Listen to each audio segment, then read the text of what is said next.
ど底におるあの忍び。どこ行くぞ。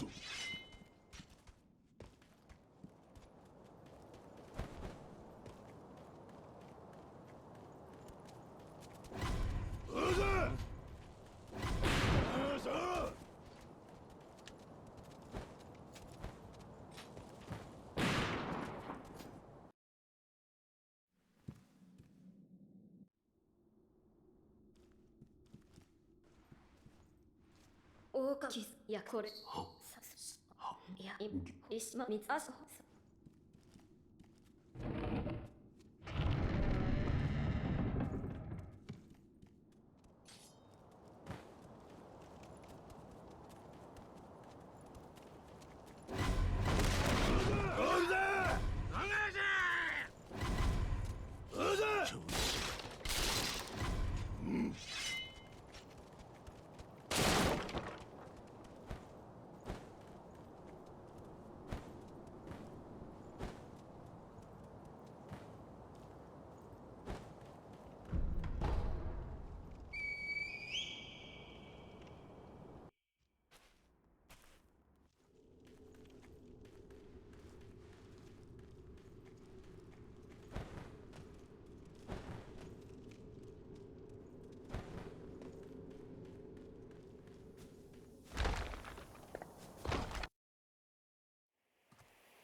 足の原因終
誰じゃ。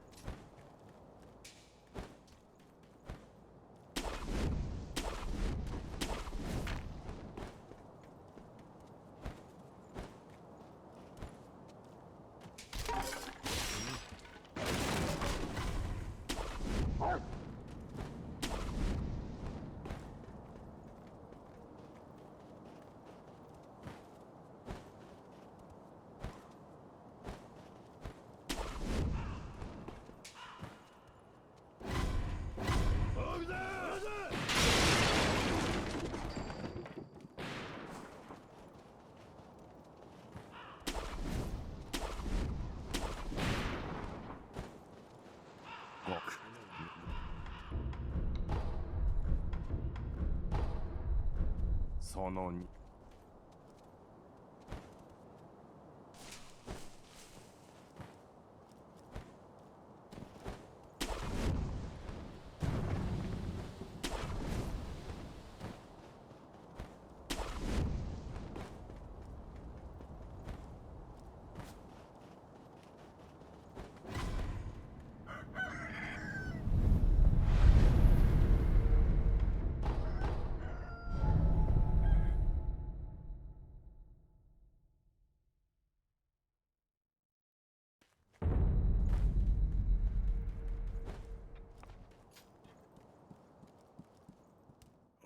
さ何手にしかしこそいる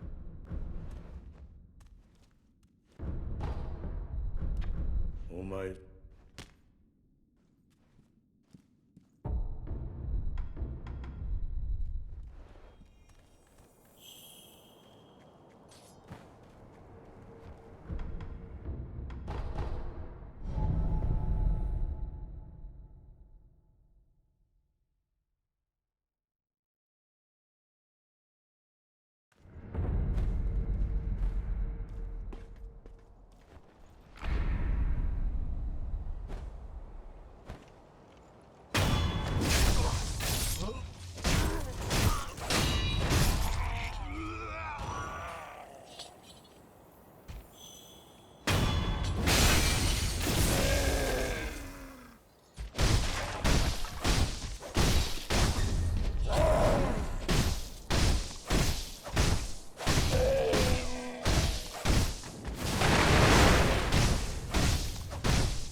おい国は行分正隆なり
醤油これをおう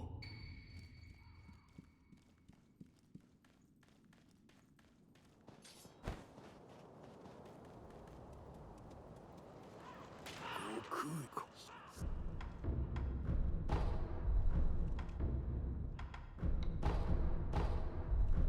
死者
Morning, Crunchy. Thanks for the mod duties. How you doing?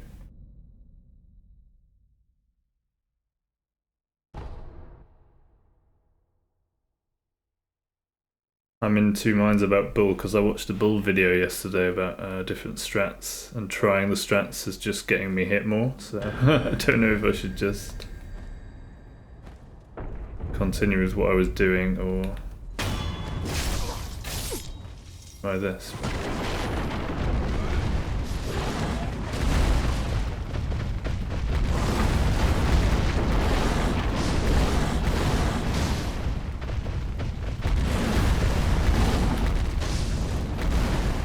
That's pretty good. I think it just needs a little bit of practice to get used to it. I'm gonna avoid that one. It stops him running away, which is good. Well, kind of controls his position more.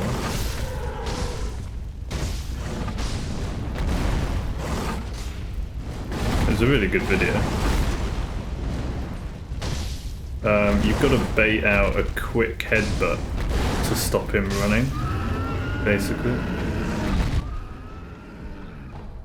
Which is obviously a bit dangerous, and it's just getting me hit at the moment, but I think it's coming already. I might just practice it a little bit and then...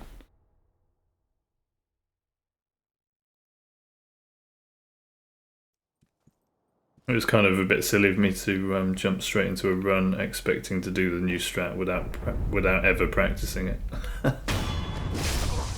And lo and behold, we got hit on bull straight away.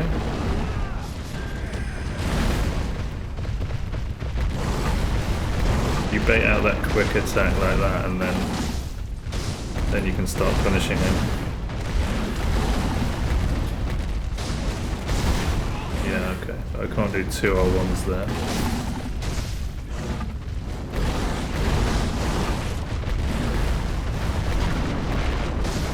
It is nice because I spend less time running around after him. I've just got to learn how to punish him better.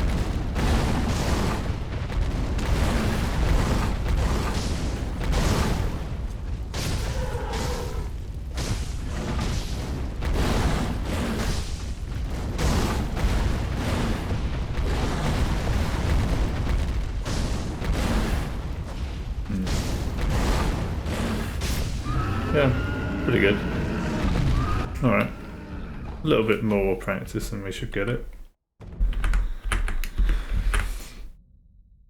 Yeah, it's a really good video, the one that Savio linked yesterday.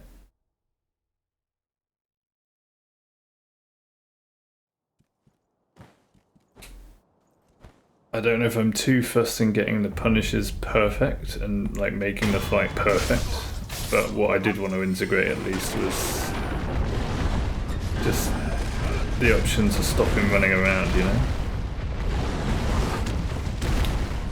Of course, he sometimes does the long headbutt. That's the quick one.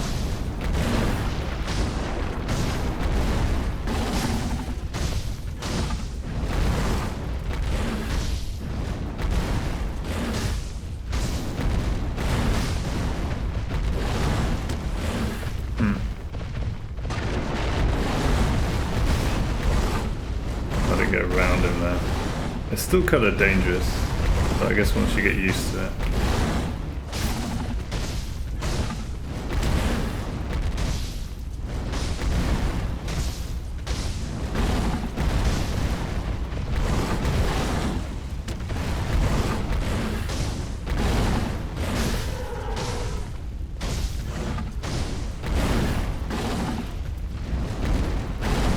Punishes with free aiming aren't great. The other thing he did was he locks onto his head to do the punish.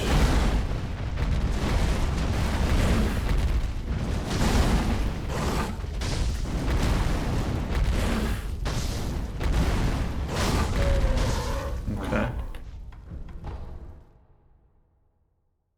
Thing is, when you start changing tactics, it's like it makes the fight feel messier, riskier, and slower. All at once. So you're like, should I just do what I was doing before?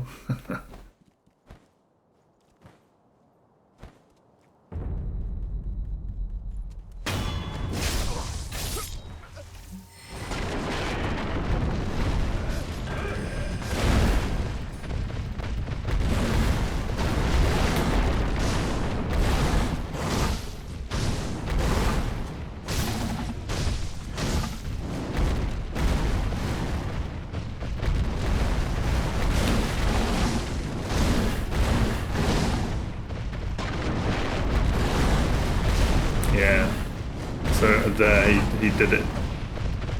I was too early in position or something? Or I dodged too early?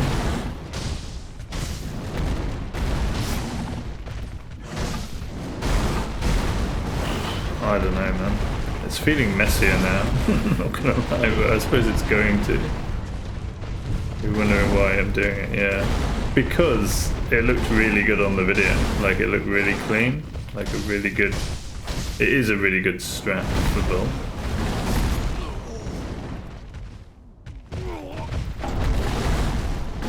However, making me think twice. It's also probably might not be the best time to do it because I'm not. I've lost a bit of psych for the game. I'm a bit like a little bit bored with it.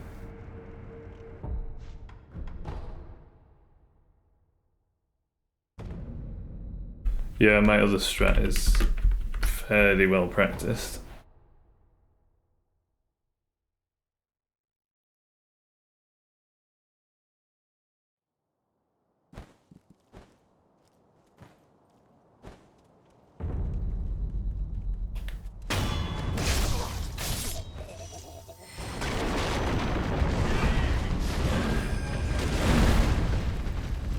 What the hell?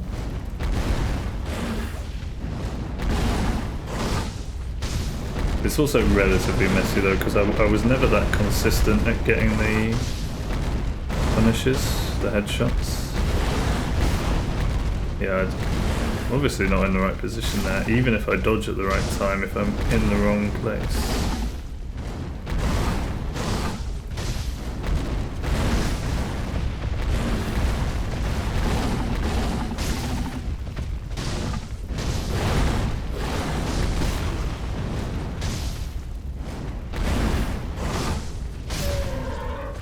Maybe I'll leave the new strat, or like, the question is now, do I want to refine this? And I don't know if it's just my mood about the game in general that's making me not want to, or...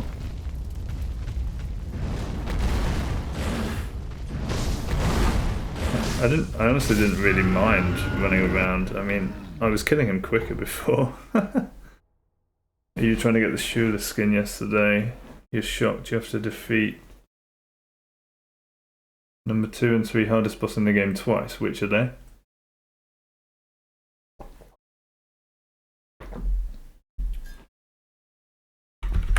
I'm gonna try to go back to my original strat. Not spoiling, okay. Oh really? Okay. Fair enough.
He's dead already, like, I don't think I need a new strat, do I? Alright, let's do a new game. I don't think I need a new strat. Forget the bull strat. It was a nice video, and I can see how it's better if you execute it well, but I'm not in the mood to practice, to change it up and practice a new strat right now. Yeah. I think that's the best thing to do.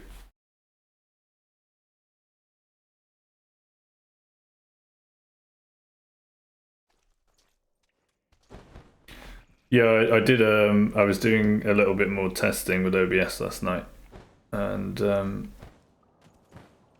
I tested it with just doing a run, so I'll just go as far as I get hit, and it was it was such a hilarious run. All sorts of things were going wrong because it was late at night. The hell? Oops.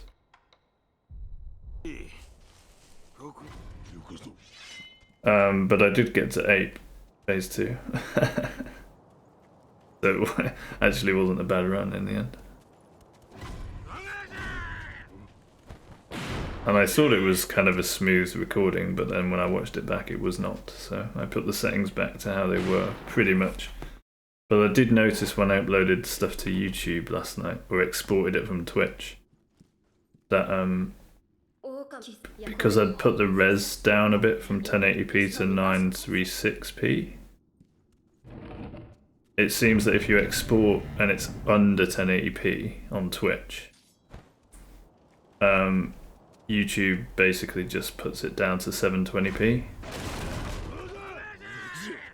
So I didn't get my high def video on yesterday's.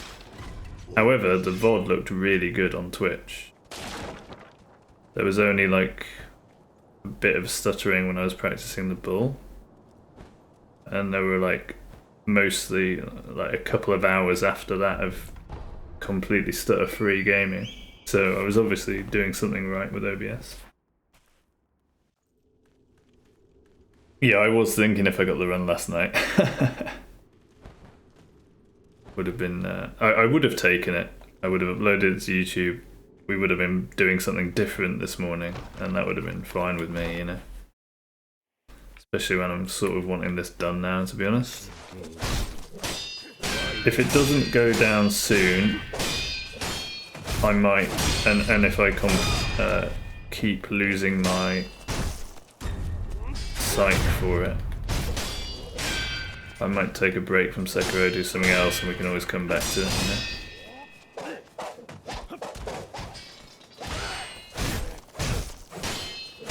I mean, yeah, if my enjoyment for it keeps diminishing, there's no point continuing, because I'm less likely to get the run if I'm not enjoying it.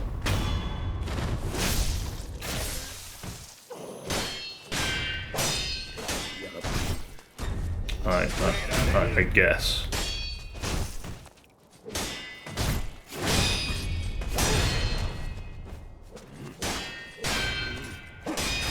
I assume I'm less likely to get it if I'm not enjoying it. Makes sense, doesn't it?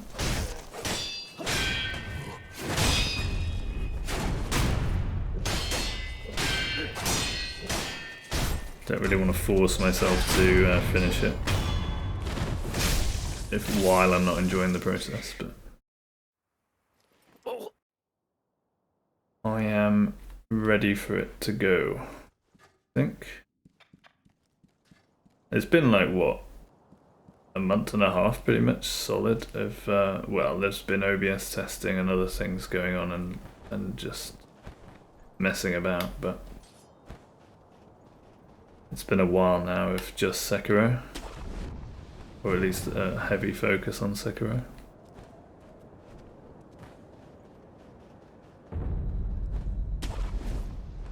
Yeah, exactly.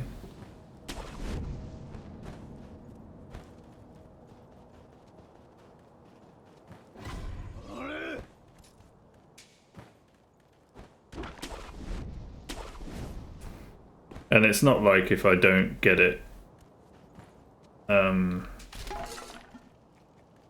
before I want to do something else and just switch it up a bit. It's not like I can never return to it, you know. Just might require a little bit more de-rusting time if I do have a break and then come back to it, depending on how long the break is.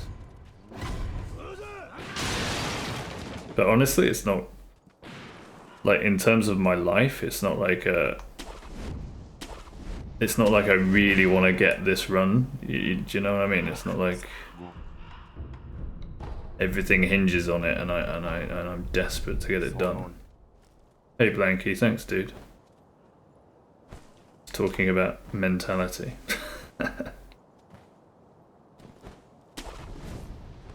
Yeah, I mean, for about a week now or so, it's been in a position where it could go at any time, sort of thing.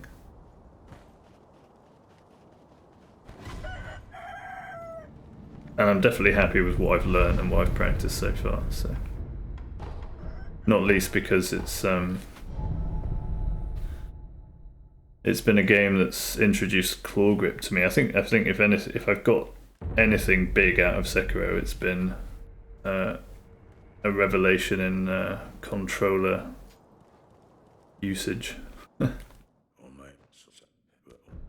which obviously translates to other games as well, which is cool. Like I said, since learning claw grip for this game, and then trying just a fun game like Doom out of nowhere because it was on sale on Steam, and using claw grip for that, I'm like, wow, I'm super glad I can use claw grip because it's amazing for this first person shooter, you know? So even if I was to put the game down and never return to it, it's not like I haven't got a lot out of it already. But I'm not saying I'm going to give up before getting the run, it's just sometimes you enjoy it less, sometimes you enjoy it more, right?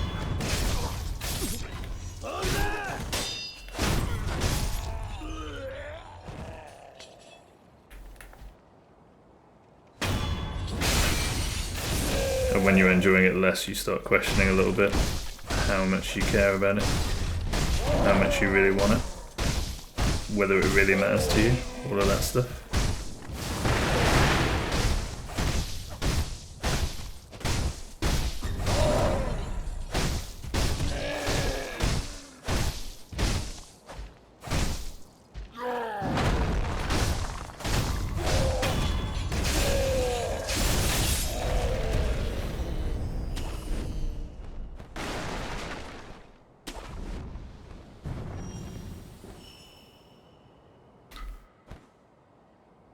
And I suppose it's a good thing that getting this run hitless, getting it done, isn't super important to me by itself. Because if it was, that would increase the pressure on it and make it more stressful than enjoyable, right?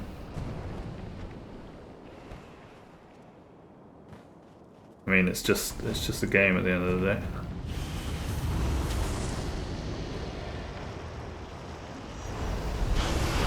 It's just a game, Sekiro is not life. Sorry, Saviour.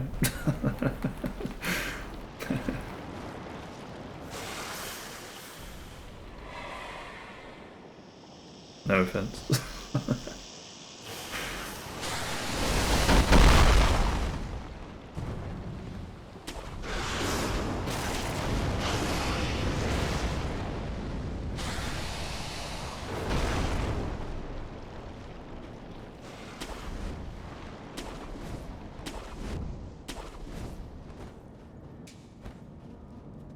Anyway, yeah, I'm not in the mood to like change up bull strats and try to make it like super clean and efficient. Although watching the video last night did make me want to do it, but this morning I'm not really in the mood to change bull up to that extent.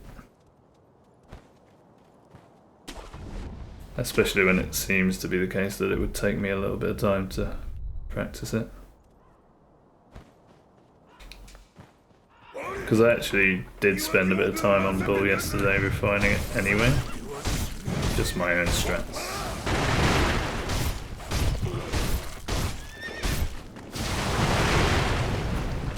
It kind of already feels cleaner. Oh. I obviously missed the leg while I was yapping.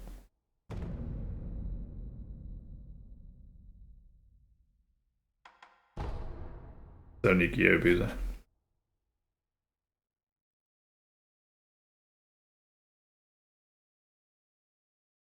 Gyobu mad shit. I do like that Gyobu script. That's been really good.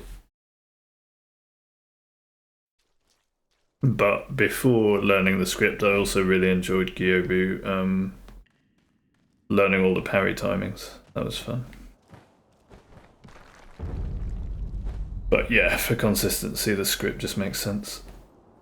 And I don't feel too bad using it because it is still a bit risky and I'd already learnt the fight. So.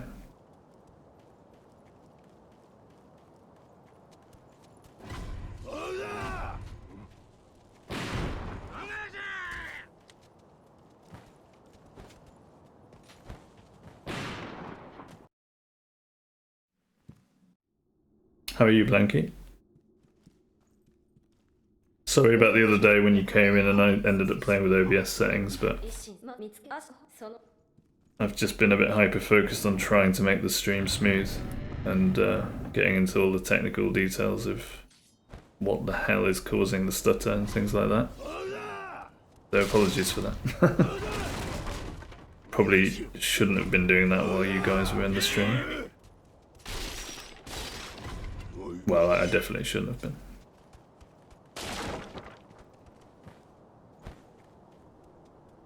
But sometimes technical troubleshooting just invades my mind and I can't really think about anything else unless it's, until it's, well, it's not resolved, but more investigated. You remember your first time smoking Gyobu? For you it was a miracle to pass once. You could spend 5 hours resetting it, yeah. I did spend a fair bit of time on Gyobu. Like before I even knew there was a script that I could use. Fun fight, I really like Gyobu. One of my favourites for sure. That's why I was in two minds about scripting him. I thought, wow, that's a bit of a shame because it's a fun fight. But it's still a fun fight. You know, you can always fight him normally whenever you want to.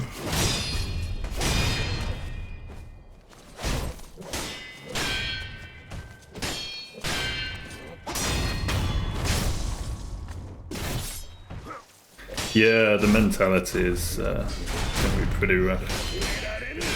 That's why it's good to talk about it. Say what sort of mood you're in, and it's just interesting what these kind of runs can, how they can affect your mental, or how your mental can affect the run. You know, both ways.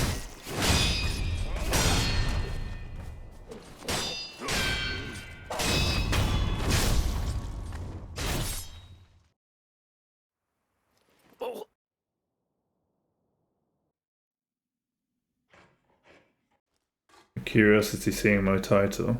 What's that?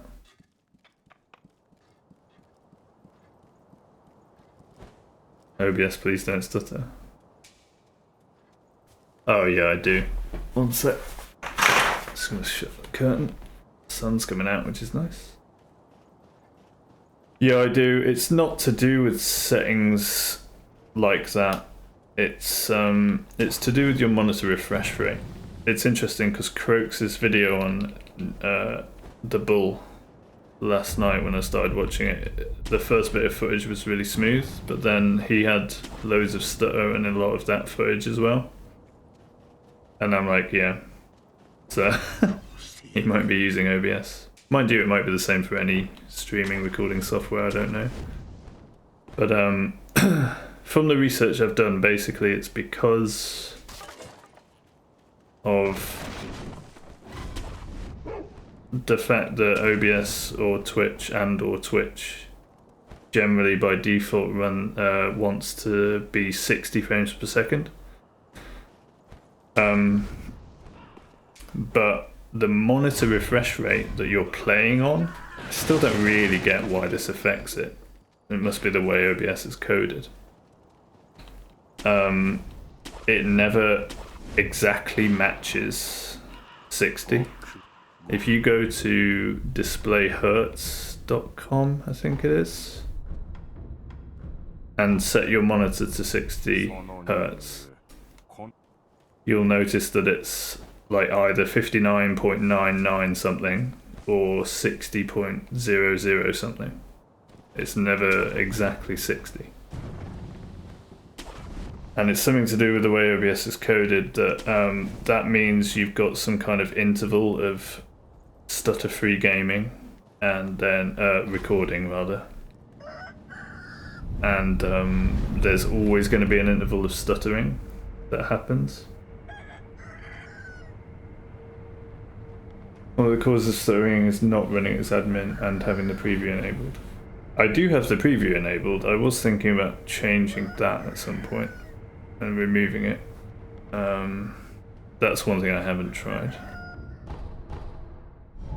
But I have definitely noticed that changing what I've done, I think the biggest change that made yesterday's stream generally really smooth, like I had a couple of hours of gameplay on yesterday's stream, if you check the VOD, that's stutter free, pretty much completely.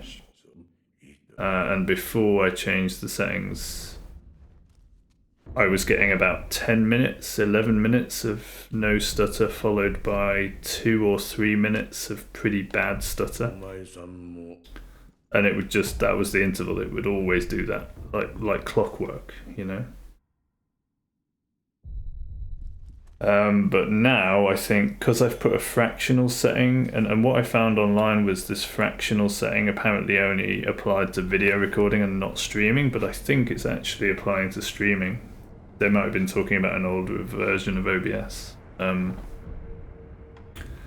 But basically, instead of, in the video tab on OBS, instead of it saying common FPS value 60, I've put it as a fractional value, trying to match it to my monitor refresh rate as much as possible. So it's now 599,987 divided by 100,000, which translates to 59.9987 Hertz/FPS, which is basically as close as I can get it to my monitor refresh rate. And you match that with whatever you've got on displayhertz.com. And that's about as good as I can get it. I don't know if... Yeah, I might tinker with disabling the preview window as well and see what that does. But I think I also need VSync turned on for OBS. That might be because of the preview window. And VSync turned on for Sekirooooo. In NVIDIA settings, this is.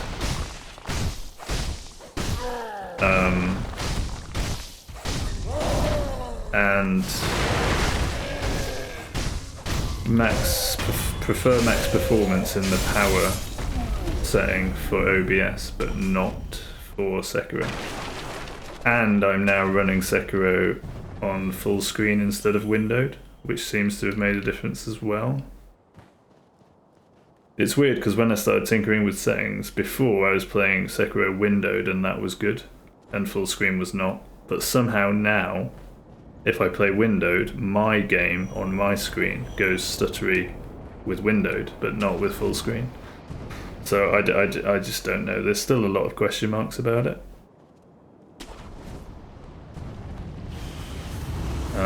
Disabling the preview window, what would that do to OBS? See, all of these things you just think, well, you know, the encoding and the streaming and stuff is happening in the background. No matter what your refresh rate settings are, it should just be coded so that it, you know, it naturally limits the frame rate or something, or matches the frame rate. But I guess what's happening is the game is, say if you have VSync on, like I do, which I need VSync on, otherwise it's stuttery for me while I'm playing. And obviously if you have VSync on, then it's matching the game not to 60 FPS, but to 59.9987 in my case, you know. Oh dear, I aggroed somebody. We might be alright. Yeah, we're fine. So, I don't know if any of that relates to... do you stream as well, Blanky? Do you, have you got OBS experience and stuff? That's what I've found so far anyway. So I think with the settings I've got at the moment, we shouldn't be seeing any stutter on stream, except for maybe about 15 minutes worth of stutter. I think I noticed it isn't too bad. Oh, I'm in phase 1, aren't I? because it's stretched out. I think this. Oh my god!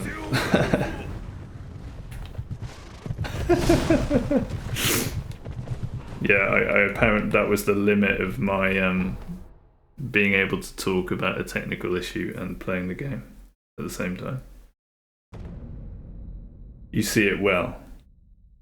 Does that mean there's no stutter for you currently? I also have my GPU graph up because the stutter seems to coincide with peaks and troughs in the GPU utilization that's going on while you're recording / streaming. And at the moment it's getting higher. So what I've noticed is when the GPU utilization is about 75 to 80, that's at like the peak, and that's when some stutter can occur. Also when it's down to about 28 to 30-ish, that's its lowest point. That can cause some stutter as well, although the stutter I noticed there wasn't on the stream, but it was on my preview.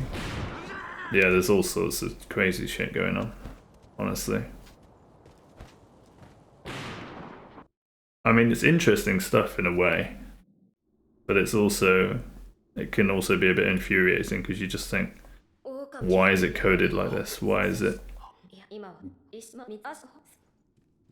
know, why can it not just be coded in a way that makes it smooth?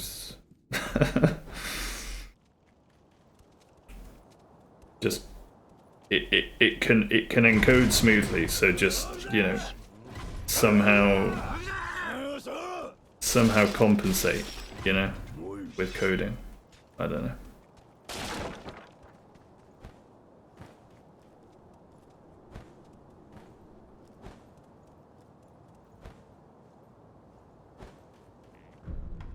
But there are forum posts about it and stuff on OBS project and stuff like that, you know, people, and I found a video on YouTube about it. I think I found that after finding a forum post by the guy that did it, because I think he was the guy that noticed that it's related to your monitor refresh rate, the stutter.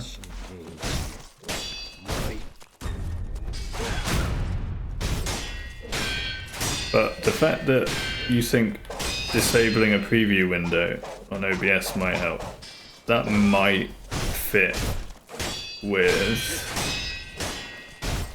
the fact that I notice, I think the stream is better, or the output is better when I put VSync on in the NVIDIA settings for OBS. Because I wouldn't have thought that would make a difference or be necessary. But if you have a preview window up and it does some weird coding in the background for the output, that could fit with that. Like, you need VSync on them both. I don't know.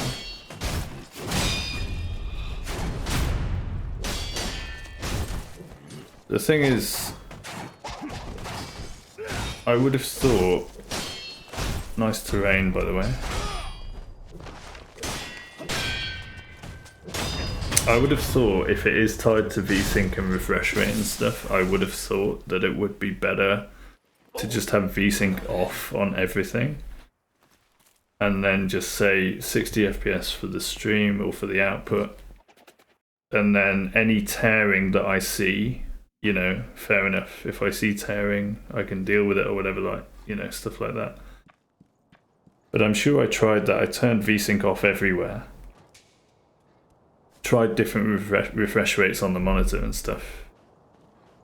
And saw tearing. But even with tearing, there was still stutter. And it's something to do with when this tearing line hits the bottom or the top of your screen. That's when OBS like has to catch up or do something. and that when it's doing that, that's causing the stutter. It's a terribly complex problem. It's a really complex problem. Hey, I want this.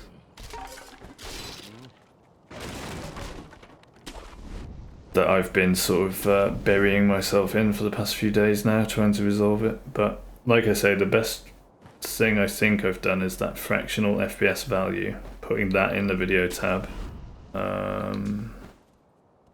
and making that match as close as I can to my monitor refresh rate.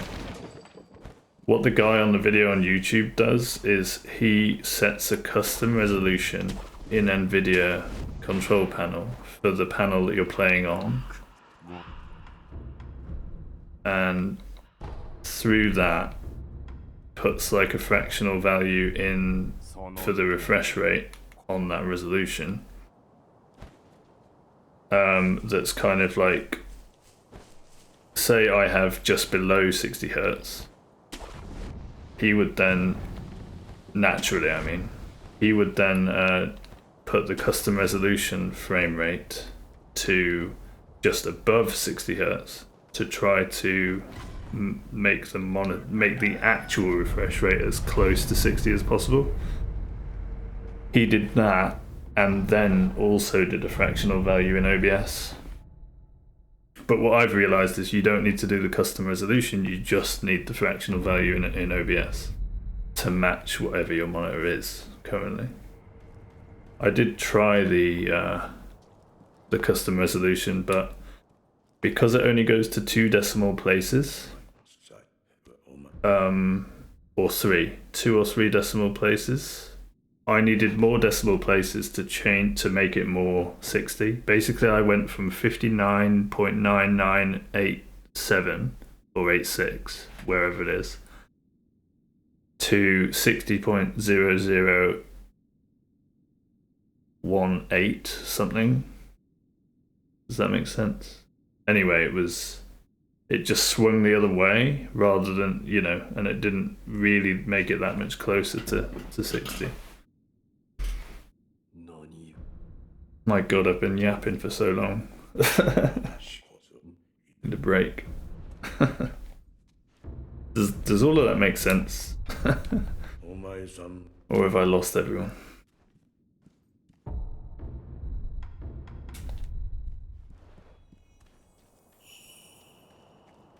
It just goes to show how complex the issue is. And I can only think other streamers that have seemingly very smooth, very consistent outputs, have different hardware setups, things like capture cards and stuff. And through the capture card settings and stuff, they have VSync on the output, instead of like a single PC setup with 2 screens and stuff going on. And they get around the issue that way. I assume.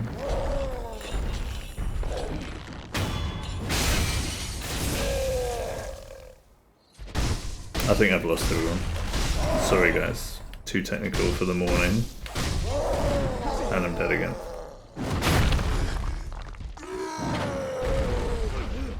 But yeah, my average utilization has gone, is around 80% now.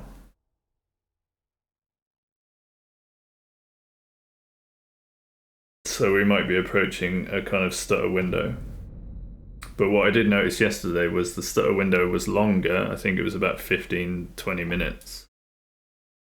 But the stuttering was less painful to watch because it's more dragged out, sort of thing.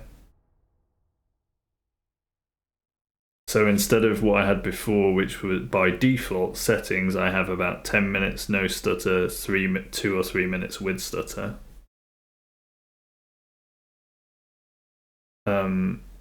The stuttering's really bad because it's like a focused window. Whereas now, I hope, I have something like a couple of hours of no stutter followed by like 20 minutes of stutter, but but the stuttering is still watchable because it's less. It's in a longer time window. You know, it's dragged out longer, sort of thing.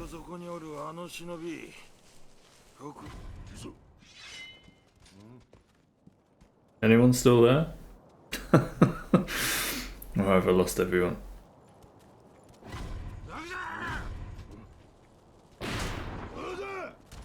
I'll try to shut up if I've lost everyone.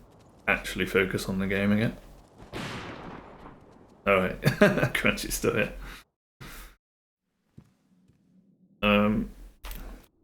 Does that make any sense to you, Crunchy? Even if you're not like, I mean, you are technical. You're doing computer science, but I assume you don't have any experience with OBS personally.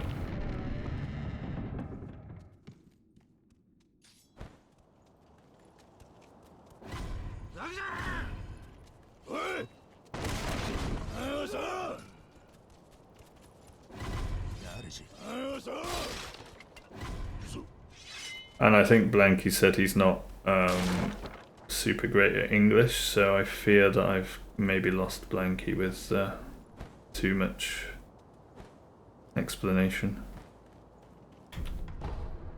Apologies if I have.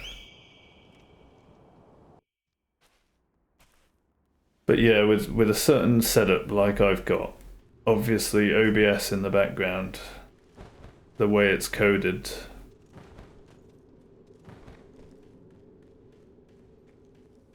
yeah, I guess it is when VSync is on, right? I don't know. My mind just keeps going around in circles searching for exactly how it is working in the back end, but obviously I don't know exactly how OBS is coded, and you've just got to kind of guess. That's why I was doing all that information gathering, to try to find a pattern and assume or guess what's going on in the background. Yeah, no problem, Blanky. I just wanted to make sure that I wasn't overloading you with too much English myself. I know that you said your English isn't great.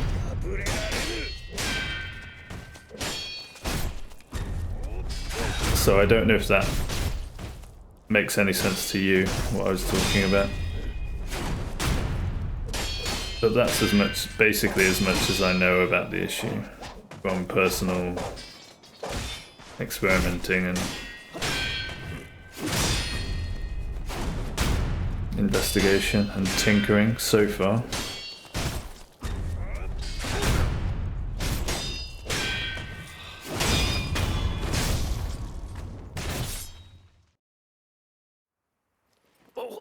But yeah, if you look at my graph, well, you can't see my graph, but I'm looking at my GPU graph at the moment and it's hovering around 80, which is high. I think when I started the stream about an hour ago, it was more like 55-ish.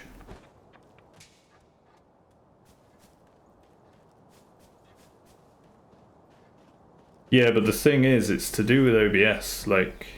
And it's to do with OBS and this mismatch thing. I can make the waves go really fast. I think I told you, didn't I? I can make the frequency of the GPU utilization wave super high.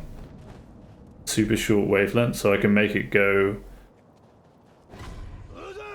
between the low point of about 30 and the high point of about 80. Within a few seconds, and it's just constantly going up and down, constantly causing stuttering, basically.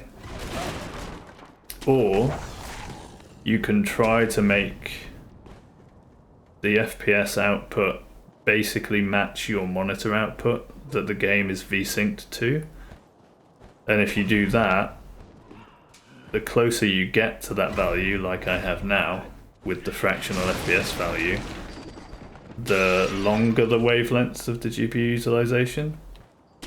So I'm gonna have like an hour of like going from 60 to 80% utilization instead of a couple of seconds, you know? And then when the stuttering happens, the stuttering interval will be longer as well. Like I noticed some of my bullfighting yesterday, that was when the new stutter window was on. You can see this in the VOD yesterday. If you want to see the output, you can compare the VODs. That's kind of why I like having all my VODs on YouTube. Some of which I had to take down yesterday because of copyright, because the music went back on them.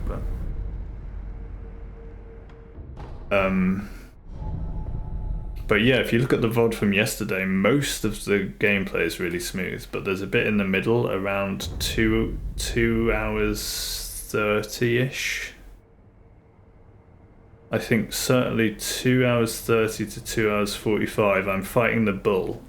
And there is stuttering, but the stuttering isn't too bad. It's actually watchable in my book.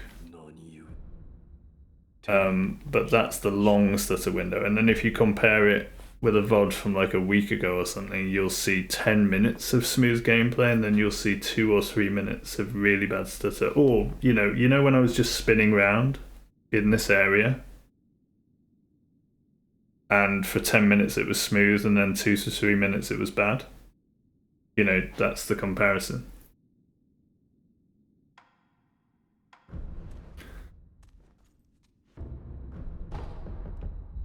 So instead of that, what I think I've got now is a long period, maybe 2 hours of smooth gameplay, followed by about 15-20 minutes of stutter, but the stuttering isn't too bad because it's stretched out, so there's enough kind of smooth gameplay in between the stutters to make it less noticeable, or certainly less painful to watch.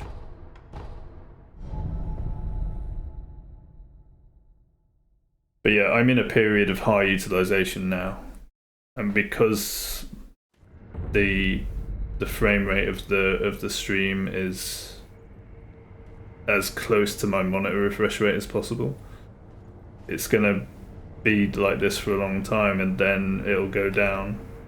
Over the next hour or so, it'll probably go down to 30-ish, but we'll see.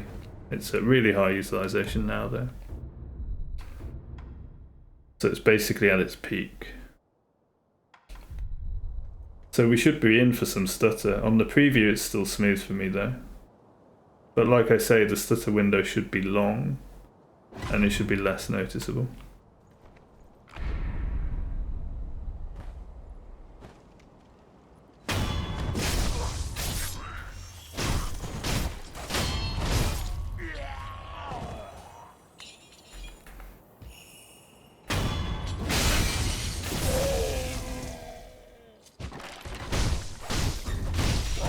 And I think with my current setup, that's possibly as good as I'm going to get it.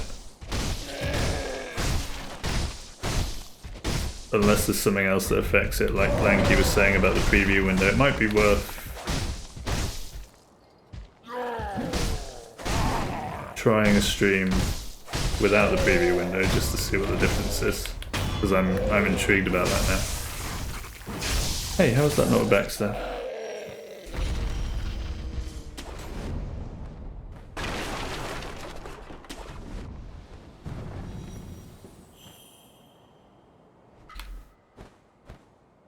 I'm also not entirely sure, because sometimes I see stutter on the preview window that isn't on the video or the stream output as well, so it's not exactly a perfect guide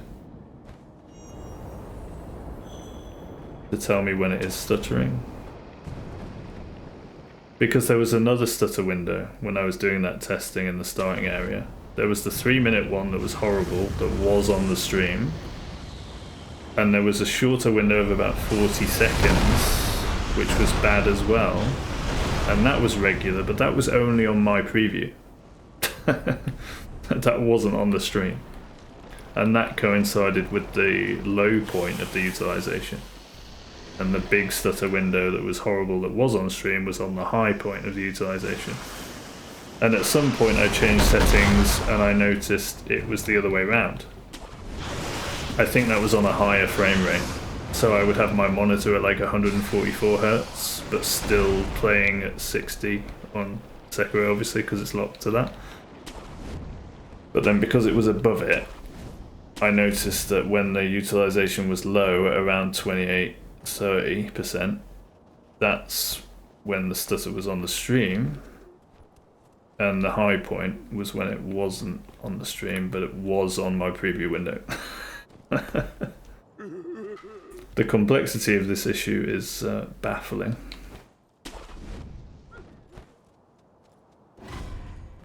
Or at least the complexity of the information gathering that goes with it. Huh. I missed a sugar. Am I here too early? I have no idea what I'm doing in the game. Not gonna lie. Oh well, we try with one then.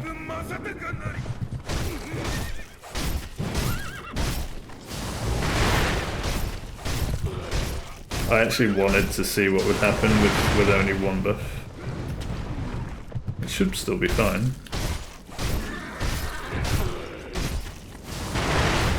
I'm just gonna get an extra hit in here instead and see what happens.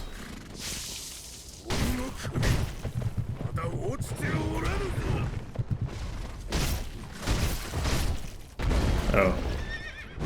He's done something bad.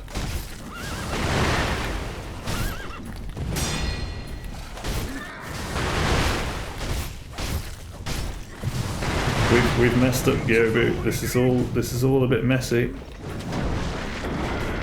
Are we still good? Yeah, I reckon. If I get... Ooh. He's still a ways off there. Yeah, we're fine. Saved it. But yeah, 84%, it's just 85%, it's just like flat 80 to 85 at the moment, so it's at its peak. What's the preview looking like? I think it is maybe in the stutter window now. Maybe not, I can't really see any stuttering to be honest.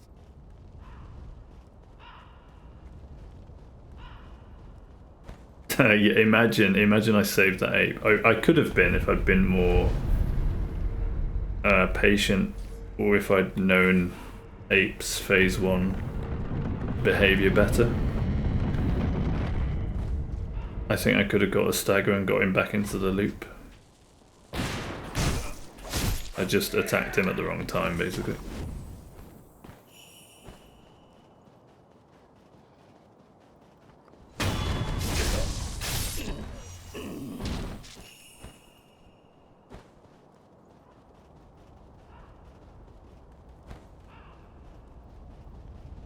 85% utilization and 37 degrees Celsius.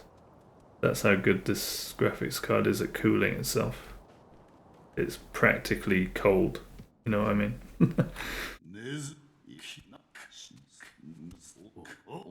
It's almost worryingly cold. Oh.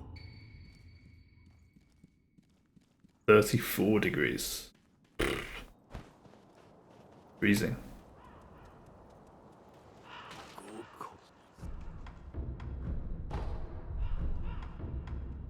I mean, that just goes to show that because of that extra utilization, the fans are on where they wouldn't normally be. Did I buy that? Yeah.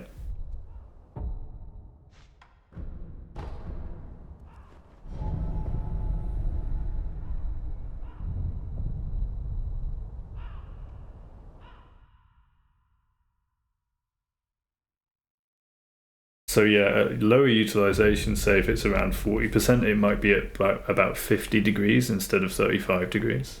And that just tells me that the fans aren't on,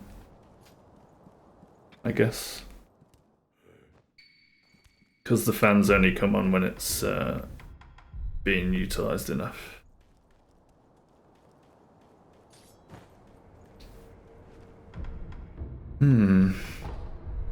Okay, we're gaming.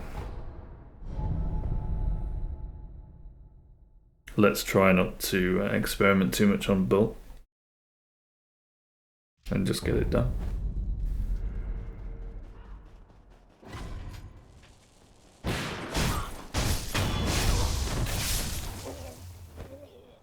Give me that one. Thank you.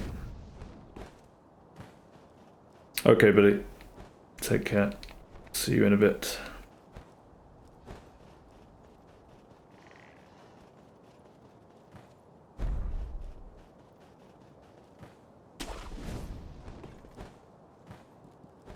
No doubt I'll still be running this when you get back.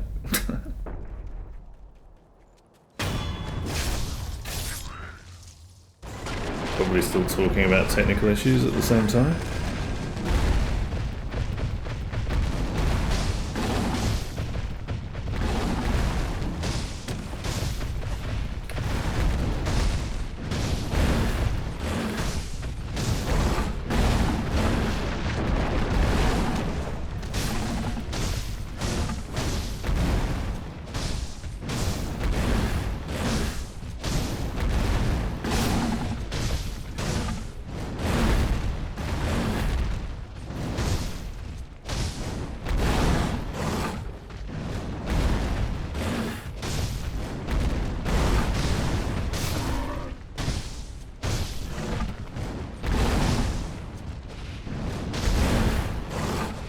Damn it. I'm so bad at free aiming the ball. Yeah. I'll take it though.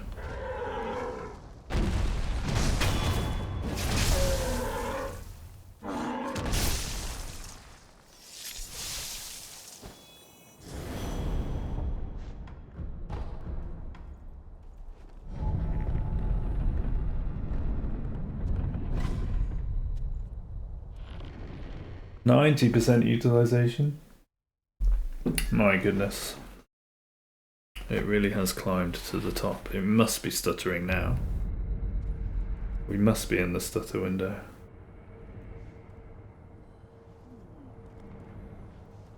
Can you see any stutter, Blanky, if you're still there?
Yeah, I think it probably is. We probably are in the stutter window. But like I say, it should be a long period of stutter, but not too bad. Not too bad to watch. Hopefully. That's if I am getting the same behaviour as yesterday. I have changed some settings. I've gone up in res back to 1080p from 936p because of YouTube exporting. I want it to be a high def YouTube video.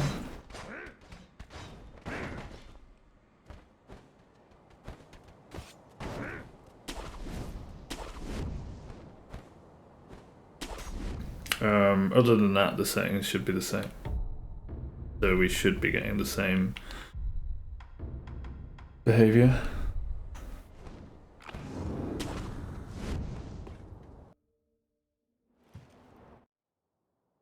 I think it might be on its way down now.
Oh. What on earth am I doing? My mind was in Ishin mode. I sprinted towards him and attacked instead of not sprinting towards him and Mikiri countering. That just goes to show how my mind is not on this game right now. In my head I was fighting Ishin, what the hell? What a throw. That was a horrible throw. Really bad.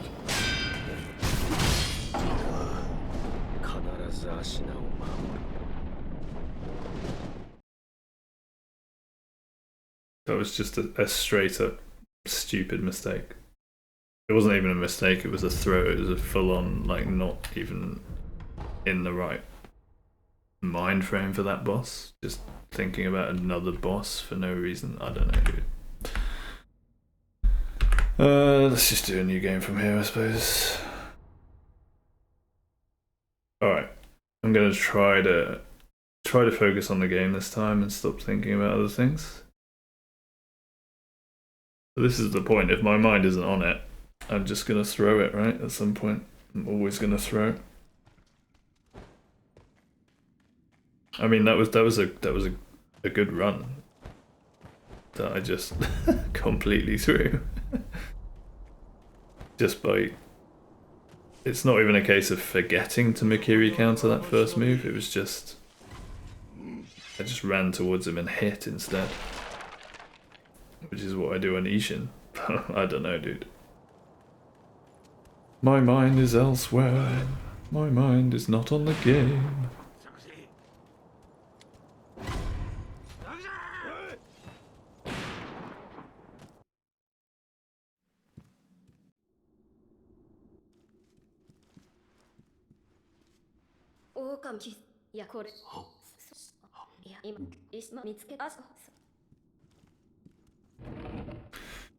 Blanky, you've made me intrigued about this preview window now.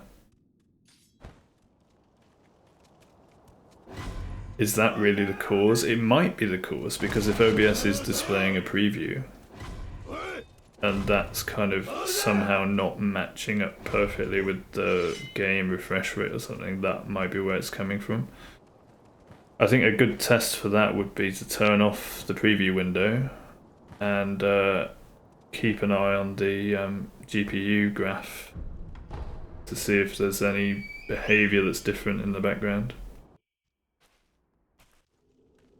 Yeah, I'm intrigued now. That might also explain why I think I need VSync turned on for OBS for it to be smooth at the moment. Which to me didn't make any sense, but if it is tied to the preview window, that would sort of fit. Like, but then, since the preview window is on a different screen, maybe then you've got a further factor of slightly different refresh rates between the screens. Even if they're both set to apparently 60 Hz, they'll both be running at slightly different refresh rates. Like one might be 59.999, one might be 60.001. You know? God, it's intriguing stuff, but it's also... It often feels like a problem that shouldn't be there, you know? It's just kind of weird that it's a problem in the first place.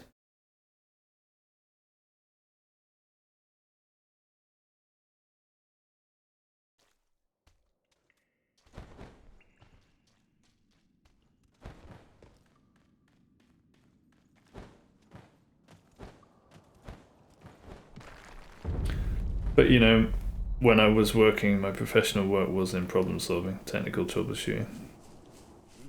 And I did like it for that, but I left work because of the money. Wait, that doesn't make any sense. Well, it does, but also you need the context for that. Because money corrupts. The businesses I was working for, it was all I couldn't help but see the big picture and realize that it was all just money games, people profiting from inefficiencies, etc. Instead of actually making things better in the world. They would actually keep things not good because they could make money from it. And I was a part of that, and I didn't want to be a part of that anymore.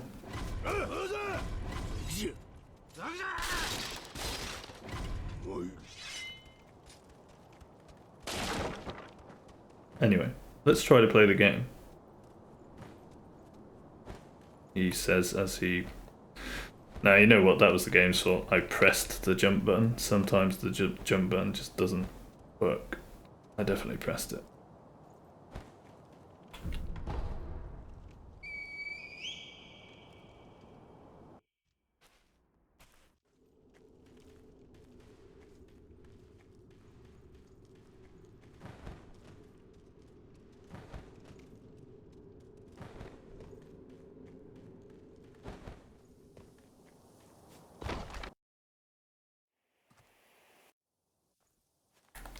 Maybe if no one chats for a while, I'll probably put the mic on mute and try to focus on the game.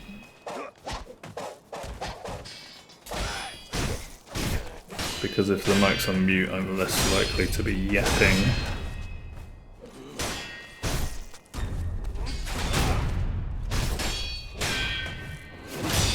But since I don't have viewer numbers up, because I don't want that sort of thing distracting me. I have no idea if anyone's watching right now. So.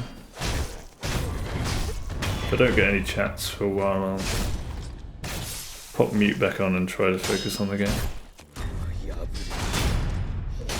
Even though, you know, if anyone is like technically minded, this technical troubleshooting is good content in itself, right? Maybe.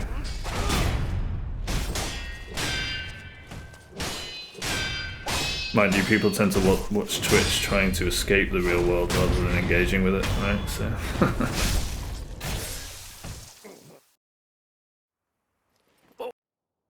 It's like, what, you want me to watch Twitch and do some problem solving? I just want to chill and watch some games.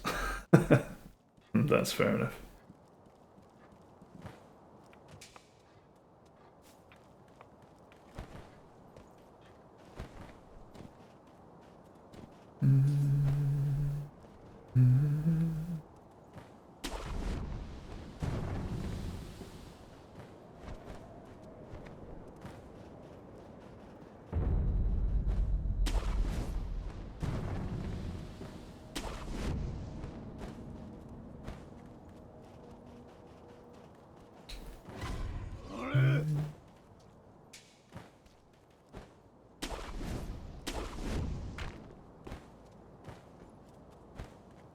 But it has to be tied with VSync, I think.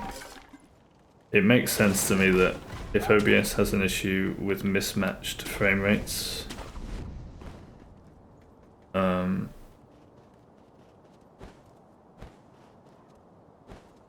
it's got to be the fact that if VSync is on, it's matching to your monitor, and if your monitor doesn't exactly,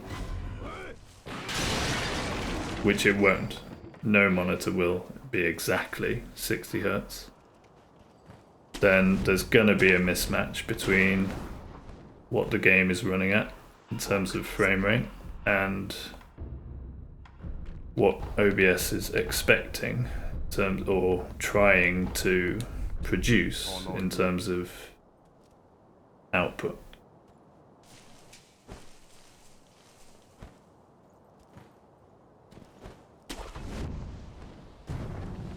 And obviously there's no coding failsafe for any slight discrepancy. I would have thought that in the coding you could easily just say, look, if there's a slight mismatch and it starts struggling, just reset or something. I don't know what it would look like code-wise, but...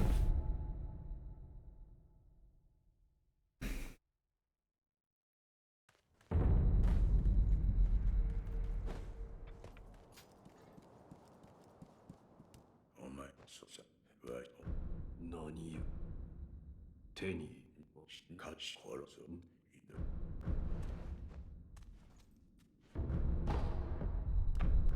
お前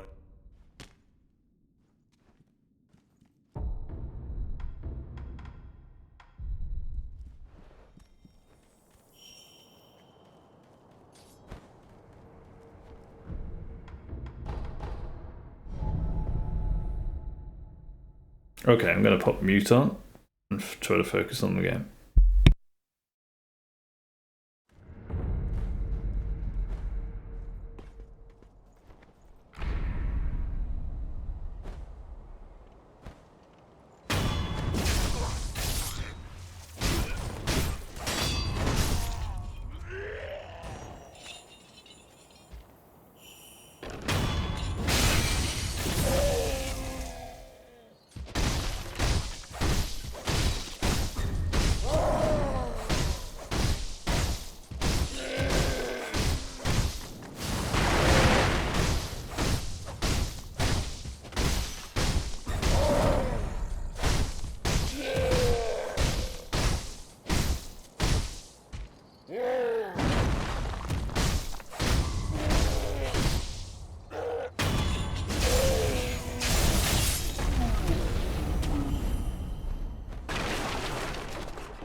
りが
える。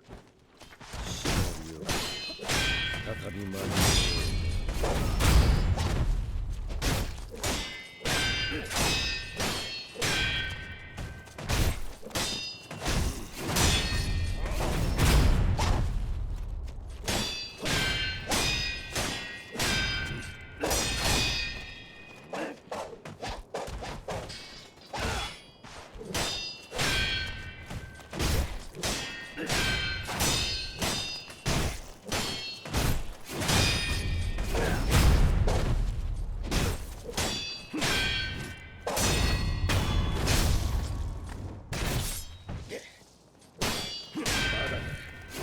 この忍び。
井戸底におるあの忍び。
戸底におるあの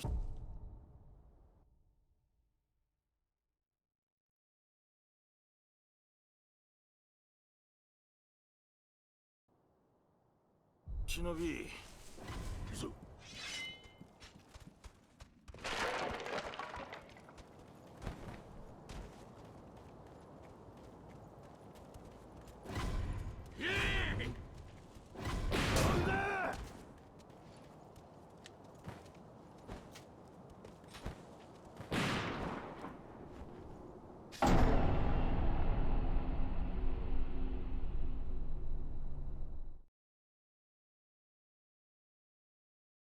Twice in a row.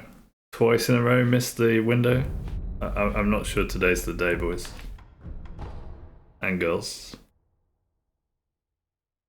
But, you know. We keep going for now.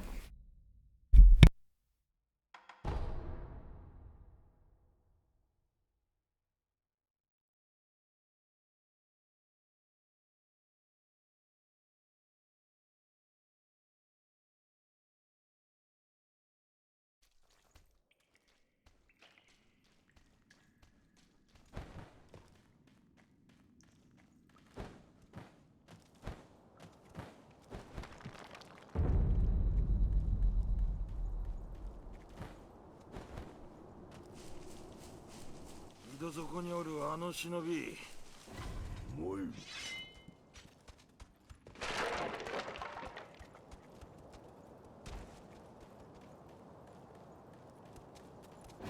ダメだほらな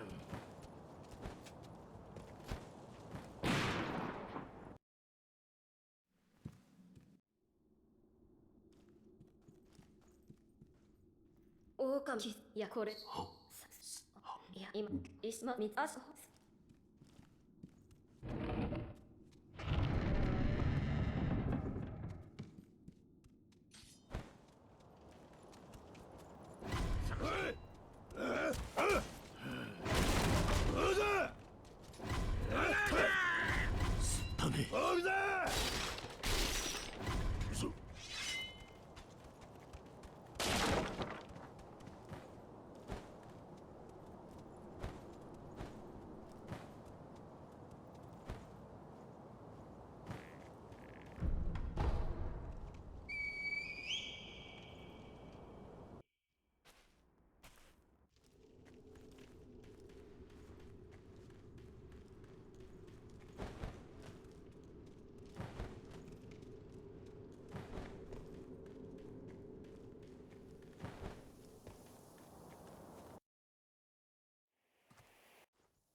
足の声うまい。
その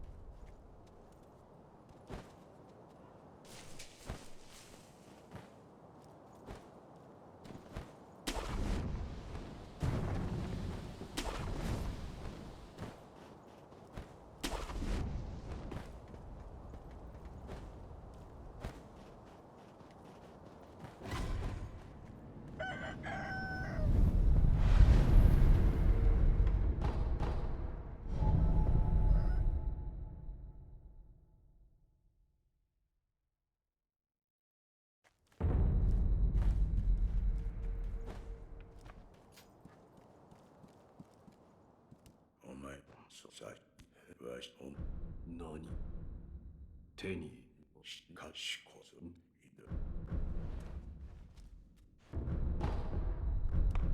お前、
鬼は行分正隆なり。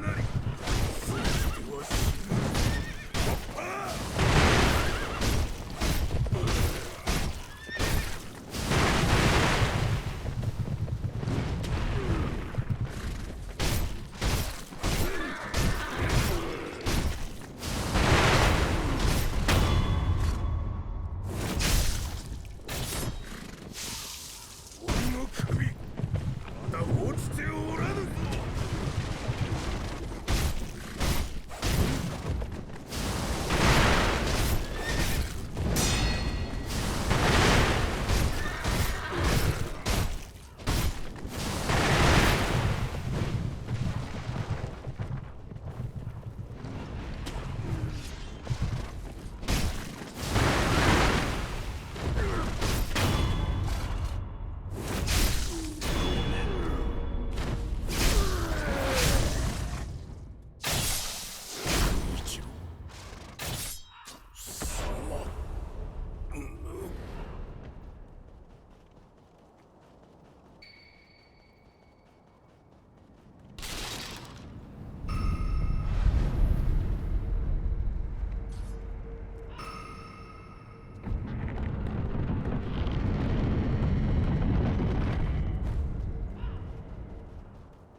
しょうこれは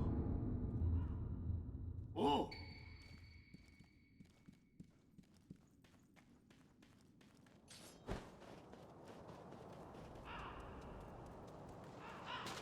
ごこし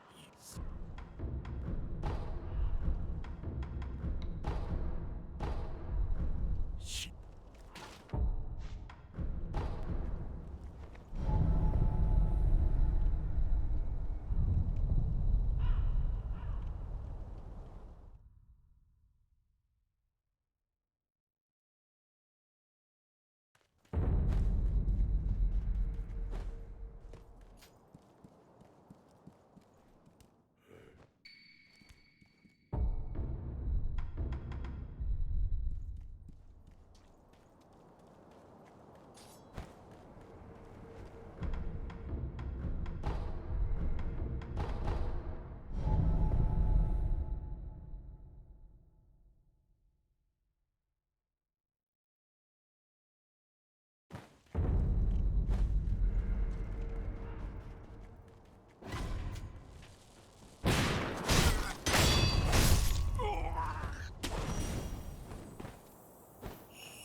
井戸底におるあの忍び。よくぞ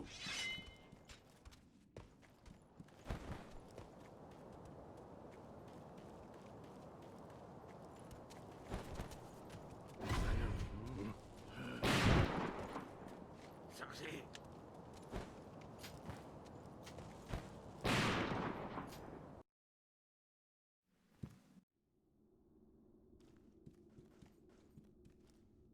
狼きいやこれでいや今ぎゅいしまみあそよ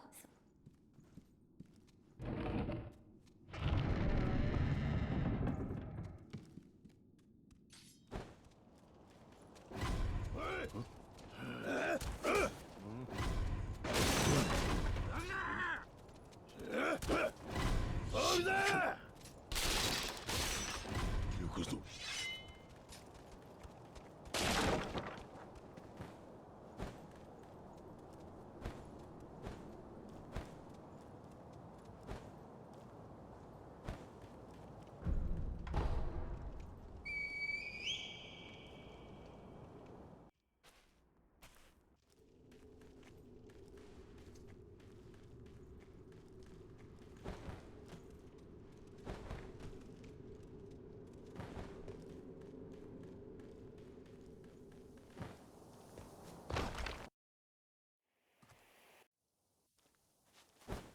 足に手を打ちはい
そ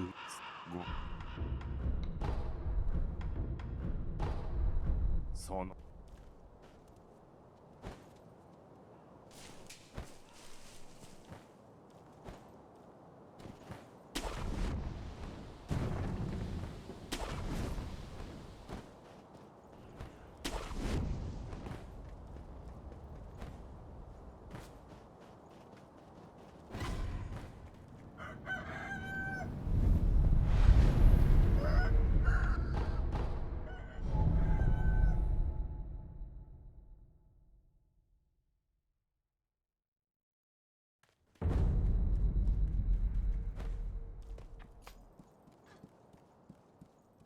お前さ何手にかしこずいいだお前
おい鬼は行分正手かなり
これは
旅間に合う。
どそこにおるあの忍び。おい。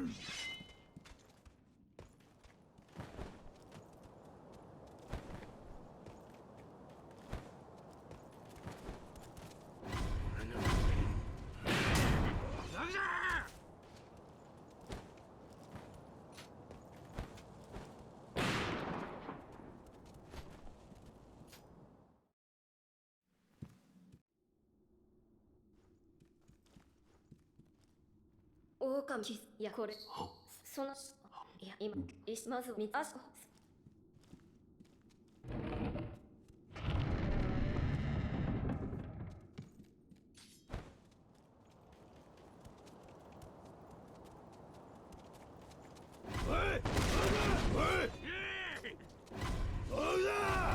してやる。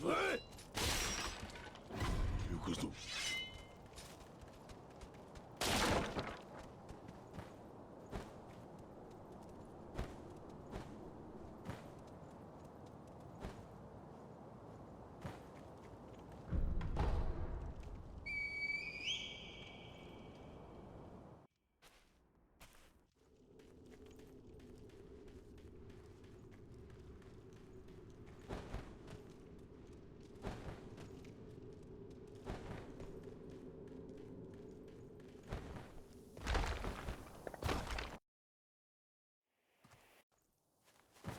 足なきゃうまい。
その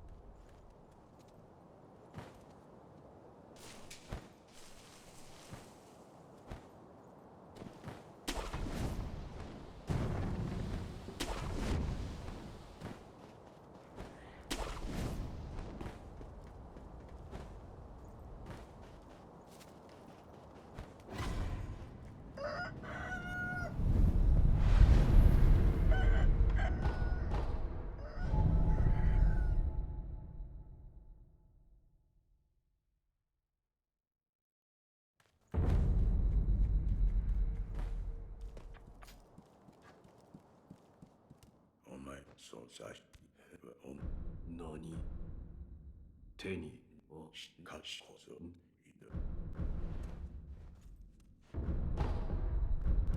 お前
鬼は行分正隆なり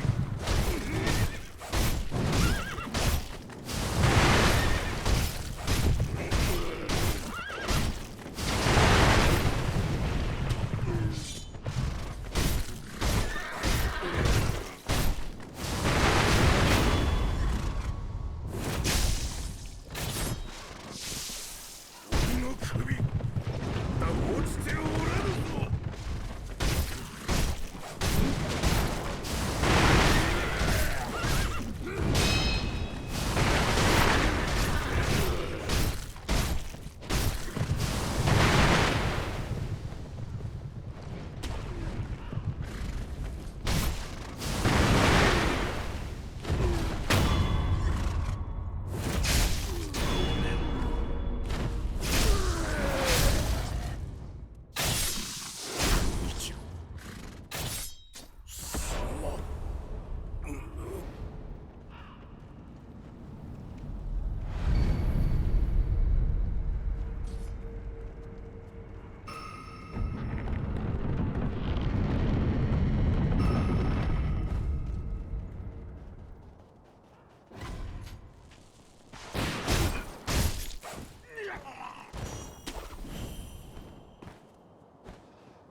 そんなこねそどしょこれはおう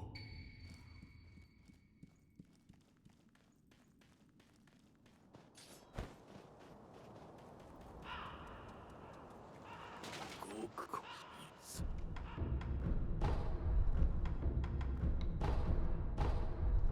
死者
Nah, it's not you, Crunchy. I'm just playing terribly today. I think I'm just not like really in the mood, like I said earlier. That said, I did do a really good bull kill earlier, but I'm just making stupid mistakes over and over, and I'm sick of resetting. So I thought I would just do some practice. Maybe do from Genie to the end, something like that, because I'm sick of the beginning now. The beginning is like pretty much super smooth, like always getting to the bull or Genie. I mean, basically, I mean the bull's pretty good. Like I only get hit there because of stupid mistakes. Same with Genie, really. But man, let me turn the music down. But yeah.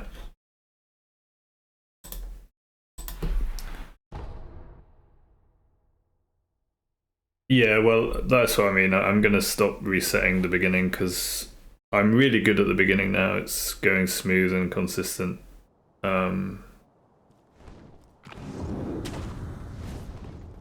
So I just thought I would go from Genie to the end and make that the new run sort of thing. Gonna skip the first half, if it is half, no, first 20 minutes or so, just because I can't be asked to keep doing it at the moment. Especially if I'm just gonna make a stupid mistake on Genie or Ape or something. So I'll see how I feel going from Genie as the start point, and then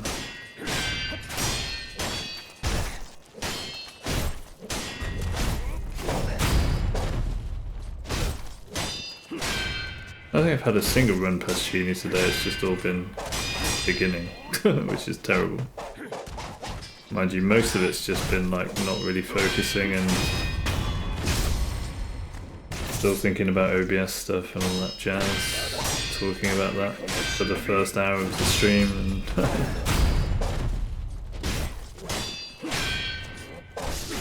I mean, look at that for example.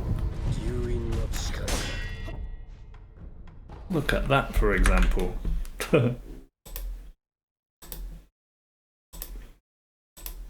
Right. I don't think I've got past Genie today now. No.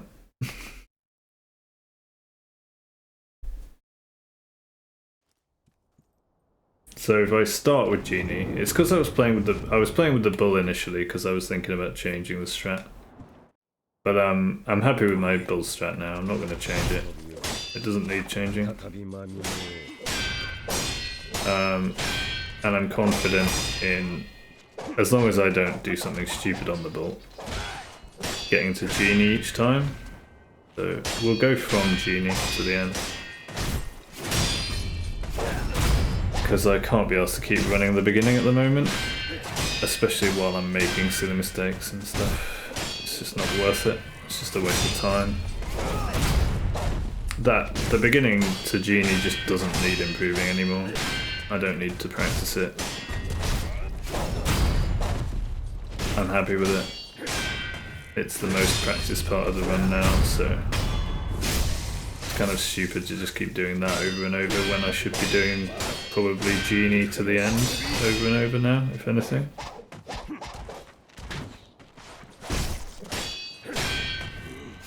Especially if I keep getting hit by this guy, you know.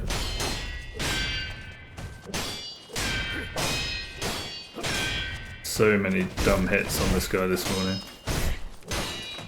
Some good fights as well.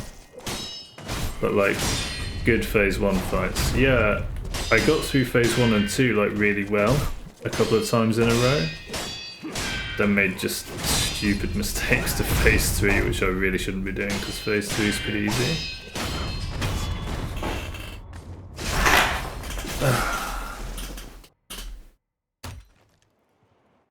So yeah, that's where we're at. Like the first time I got to phase 3 here, I ran in and hit instead of Mikiri countered because my brain must have thought I was on Ishin or something. And I was just like, what the hell? Literally never done that before. It's like the easiest opening to a phase ever. All you've got to do is press circle. That's it. Oh yeah, and I got hit to that once as well because I just mistimed the dodge.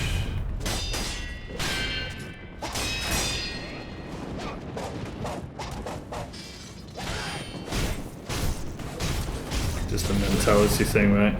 Just a mentality thing. Like I said, I'm not hugely in the mood anyway. Especially to keep resetting from the beginning, I'm not in the mood right now. But I don't mind going from here, I think. Like, the first half is consistent. If I can get from Genie to the end consistent, we're good. Like, 'cause this bit is now the least practiced bit. What with all the resetting recently, the first bit of the game is pretty good. Yeah, I'm happy with it. So we'll go from here, and then I'm more interested because I'm just getting bored of running the first bit over and over and over again, especially when I don't need to.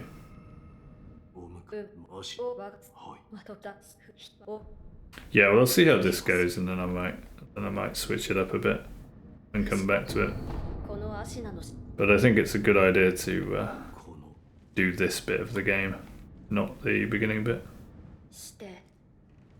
Because clearly I'm getting hit from Genie onwards more than anything. Well, it's not really Genie onwards, it's Genie, then everything's fine to Ape, pretty much.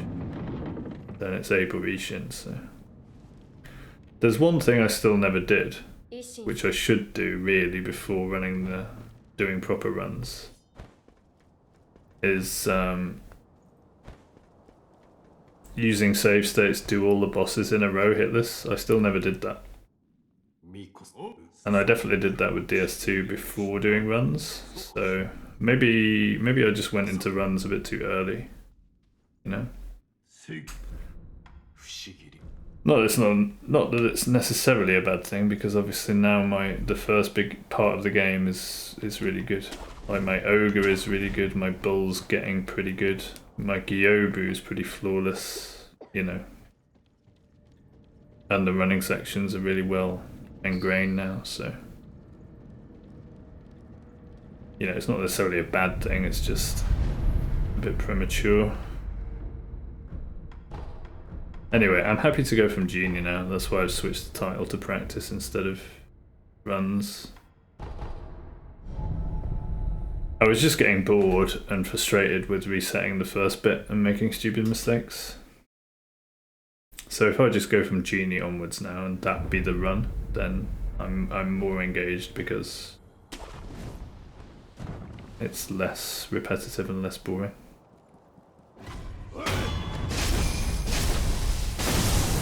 So we'll see how we do. For the rest of the stream, I'll just go from Genie.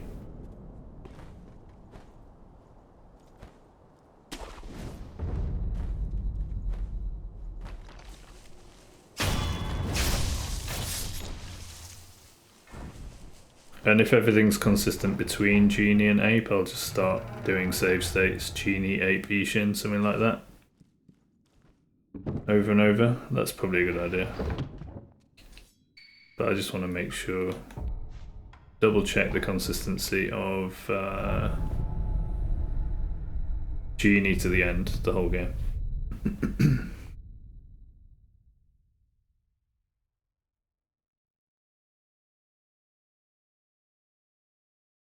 Like, you know, jumping into the window for Kuro right at the beginning of the game, I've missed that 3 times today. 3 times. Not a good sign when you miss that window 3 times. I mean, not that that's a big deal because it's right at the beginning of the game, but it's kind of indicative of not really paying attention, you know? Which comes from the mentality of just getting bored with running the same bit over and over, which I don't need to do. I don't need to practice.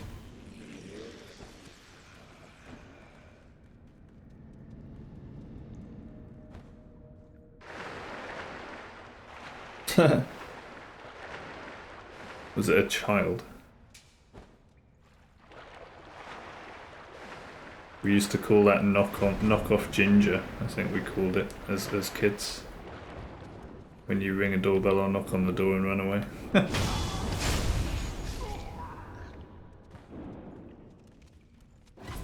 Yeah, if I get frustrated with the second half of the game, I will switch to something else. If I get frustrated with the game in general. But right now I'm happy to go from Genie onwards. And that's a switch up for me, you know. Because for the last few days or so I've been resetting from the beginning, like all the time. And maybe that was just slightly premature.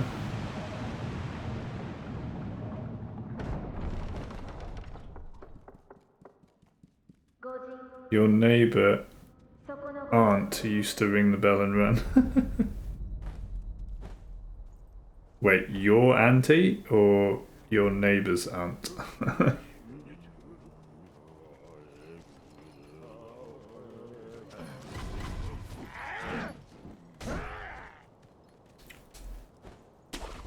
Oh, I had fun with the rats on this running section yesterday too.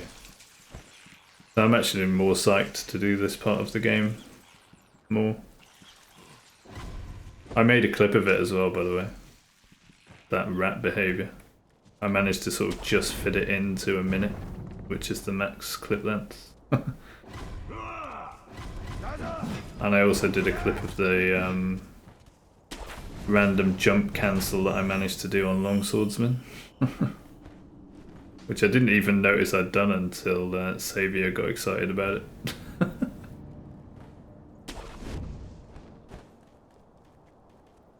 But yeah, it's pretty cool. I don't know if you can regularly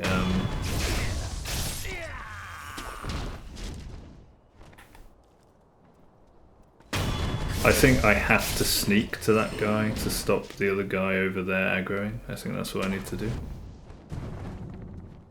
I never really worked out this running section, I just assumed it was safe. That seems good though.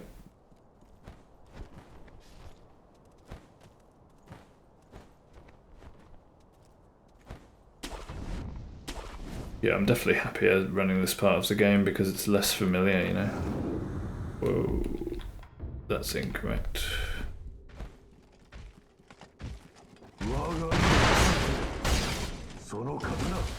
Get to fight other bosses and stuff, you know.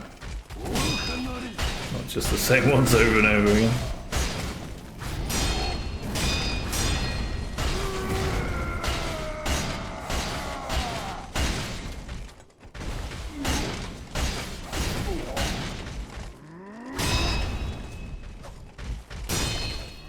Nice thrust.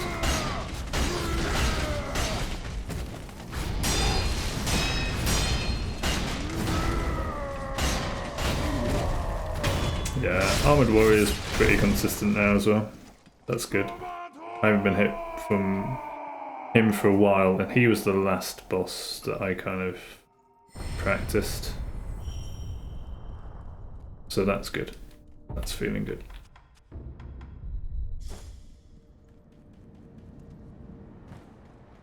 Feeling a lot more confident with Roberto now. Yeah, exactly, I think so. Because basically what's happening now is I'm super confident, apart from Bull. Bull still needs a little bit of confidence. But I refined Bull a bit yesterday, it's already feeling better. But apart from maybe a slight bit of work on Bull, I'm basically super confident up until Junichiro. And there's still like a bit of a mental barrier with Junichiro. And then the rest of the game is just generally less practiced, so it just makes sense to go from Junichiro rather than trying to brute force my way to the run without, you know, really fully practicing the last half of it.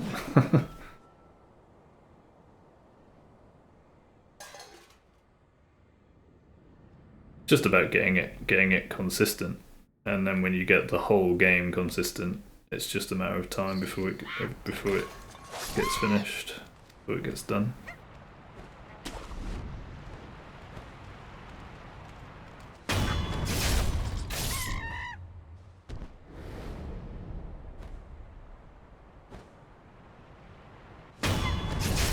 But I really want to avoid the mentality of I'm getting tired of the game, I just hope to get the run done so that I can stop playing it, because that's you definitely don't want to be thinking like that. You just want to be enjoying the process of making it all consistent until it then just happens, you know. That's what you want to do. That's how you want to approach it. And this morning I started feeling that feeling of, oh, I just kind of want it done now, I'm not really enjoying it anymore, and so I've had to address that this morning, but that's a good thing to go through. And I think I have addressed it with yeah, just this new idea of, right, I'm just gonna go from genie now, screw the attempts. And now I'm already feeling better about the game because I'm not just doing the same thing over and over and getting bored of it, you know? So we're good, we're good. We are good.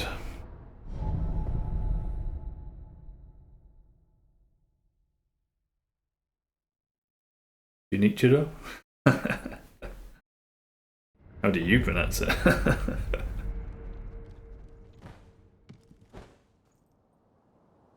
I pronounce it like an Englishman butchering the Japanese language, probably.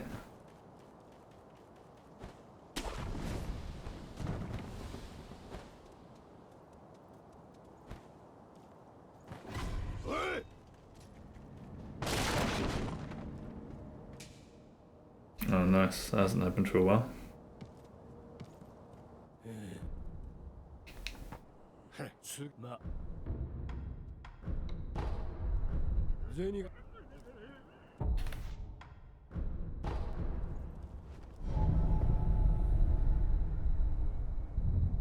I pronounce it like Jinichiro. Jinichiro. Jinichiro. As long as you like it, I won't complain. I won't overthink it.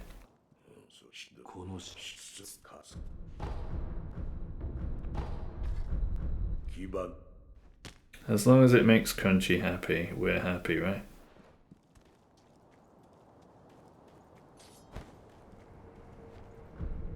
I already feel so much better not doing the first bit of the game over and over. Right, I hereby vow that I will go from Jinichiro to the end until I feel as confident with that part of the game as I do with the first part of the game. Only then will we go back to running it. You noticed Asian people are good at pronouncing other Asian people's languages, yeah. That kind of makes sense, I suppose. Sharing a continent.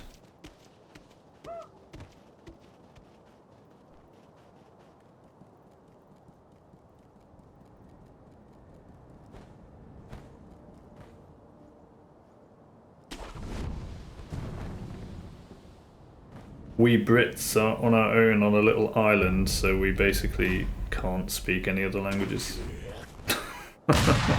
Most of us. Except for the ones that really put some effort in. Or just have a natural interest in it.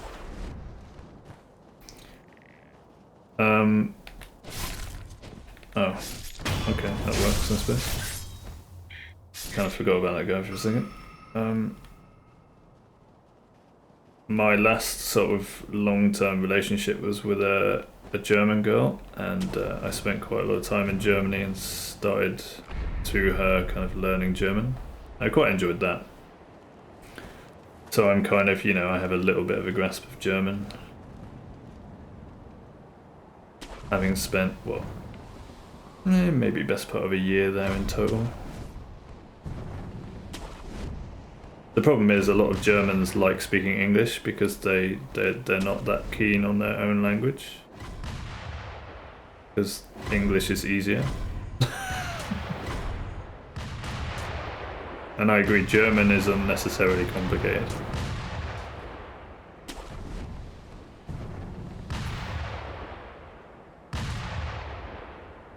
But for that reason, it was often hard to practice German even while there, because the Germans that I met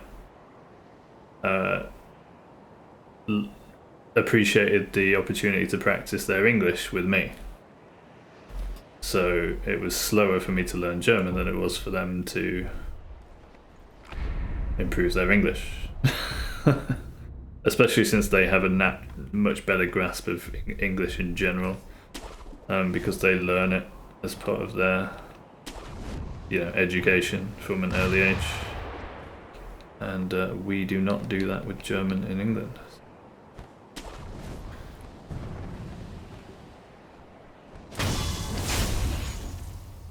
Yeah, there are decent similarities. I mean, the same with French, but in a different way. Like they're two very different languages, French and German. But I mean, obviously with our history, there's quite a lot of overlap with the languages, with like Latin roots and stuff. Cafe, yeah. Genau, richtig. What am I doing? Can I still do it? I don't know. Let's find out.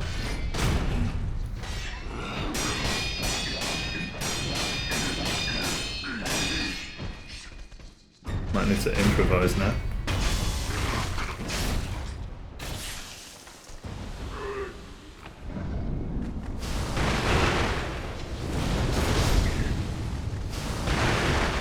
Ooh, you're gonna get insta-banned, bot. Wait for it. There it is. Oh yeah, that's what happened. I was pressing firecrackers and they didn't work. Alright, well that was just a... I mean, that was as stupid a mistake as running into... Junichiro and hitting him in phase 3 instead of waiting and doing a Megiri counter. So I'm not really counting that. That was just clearly not concentrating.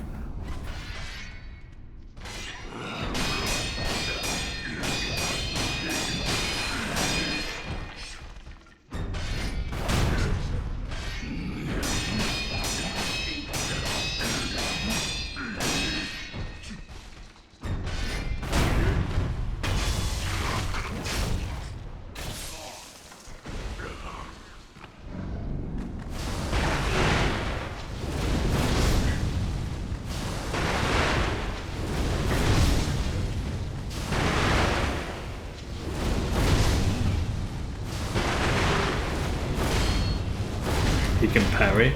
Okay.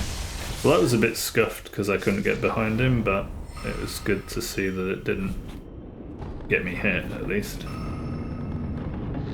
I think that's probably the worst case scenario because I don't think he's been in that spot before where I just can't get behind him. So...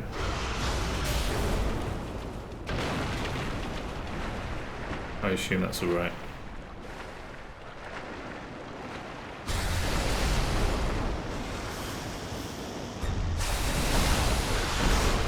And that bit feels 100% consistent as long as I sprint in the water as soon as I can.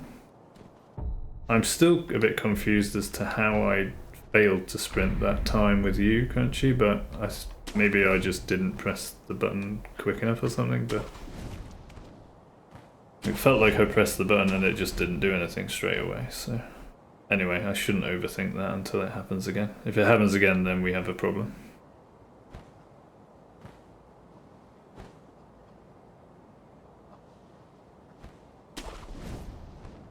It's definitely nice to run this part of the game and not the beginning. I was getting so bored of that.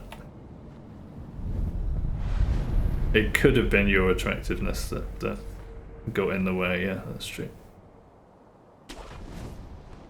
Probably is. That's why you're simultaneously a lucky charm and an unlucky charm.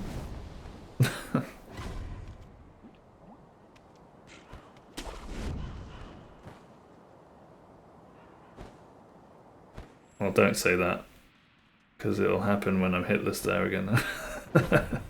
You just jinxed it. Never mind. We shall see. Time will tell.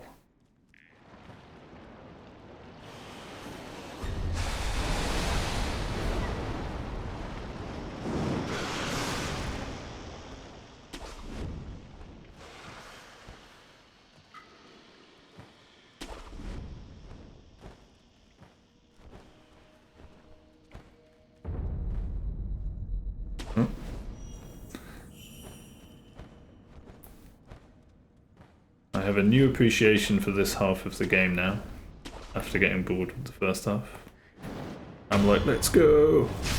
Fun, fun, fun. New fights, new experiences. So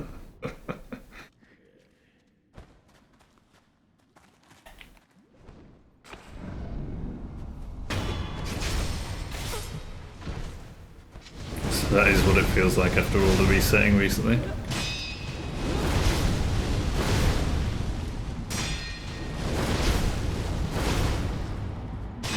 Three quickies, huh? 3 quickies and she's down.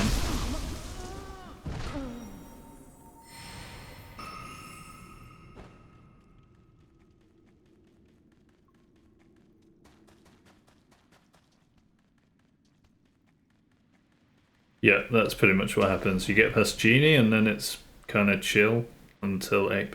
So that's why I might just sort of skip the running sections, although I did mess up on the running sections last night. You should have seen my Mibu village, man.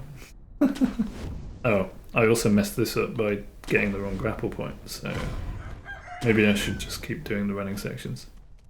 The thing is, when you mess them up, you normally don't get hit, you can normally save them. At least so far. And it's actually very easy to fall off that branch there. So I'm always ultra careful on that branch now. Ah man, that's the worst thing when you miss that jump, because then it's actually hard to get the momentum back. Really hate missing that one. I don't mind missing this one, but it's nice to get that first time for sure. Nice lock on, there we go. Say a few words in German. Oh man, you put me on the spot there. Was meinst du bitte?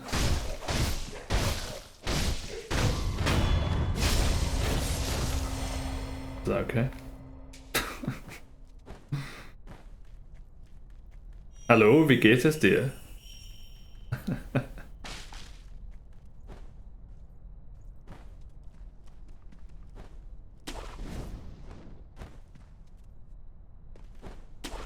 Good enough.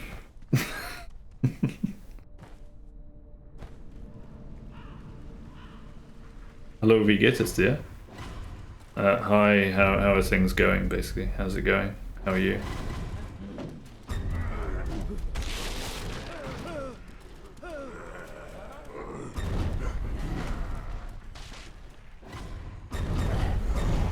And das meinst du bitte was like, what do you mean, please? Sort of thing.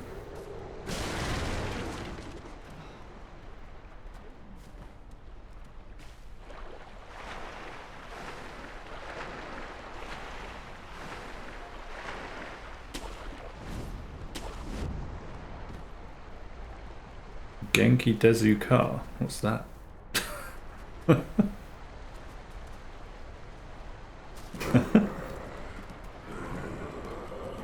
Was ist denn das? Which is, what's that then?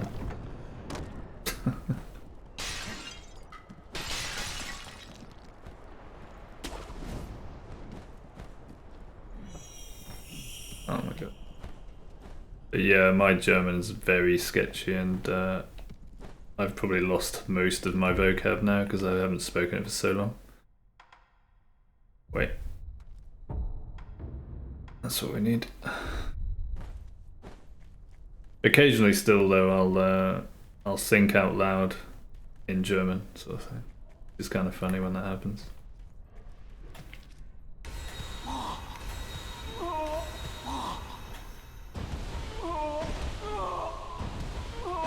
How am I in Japanese? Literally only sort of trying to copy what I hear in Sekiro, that's it. That's the extent of my Japanese.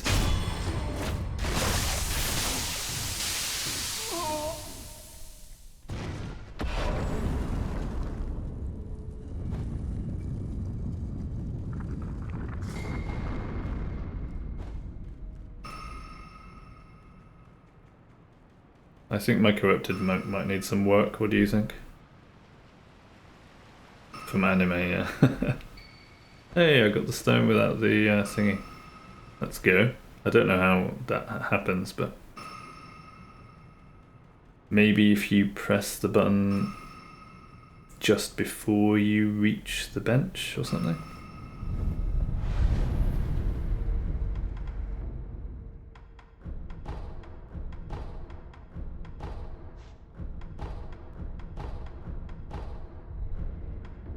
It's ape time, baby. See what I mean though? Genichiro to ape, like, no problem. Apart from the mess up on Centipede Giraffe, but that was just like, at no point in a real run should I run into Centipede Giraffe and Firecrackers before I actually fight him. So that wasn't really a hit. Take her heart out.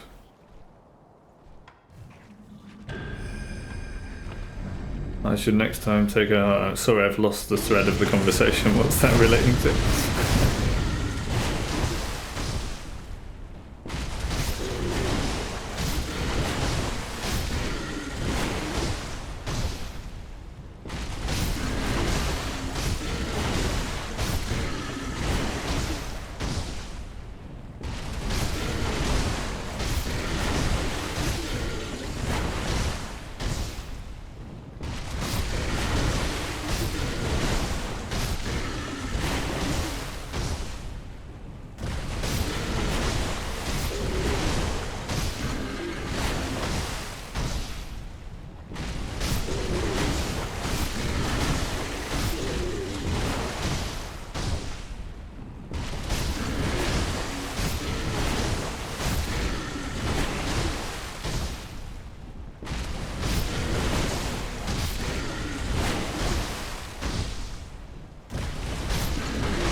Okay, that wasn't that clean for phase 1, but we didn't get hit, so there is that. Yeah. I know you're in there, Centipede. Come out wherever you are. I know you're in there.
Okay, sure.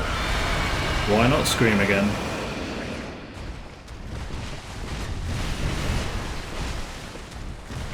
Okay. Okay. You little screamer. Stop whining.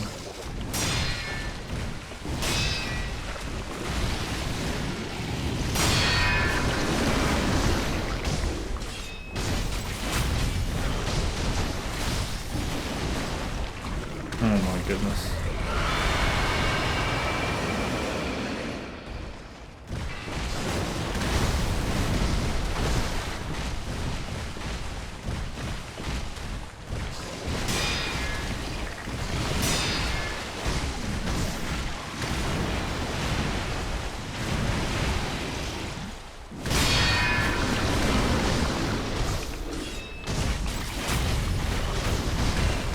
Tried this technique, it's easier than the last one. You didn't kill him, but it was easy. What's that? My technique?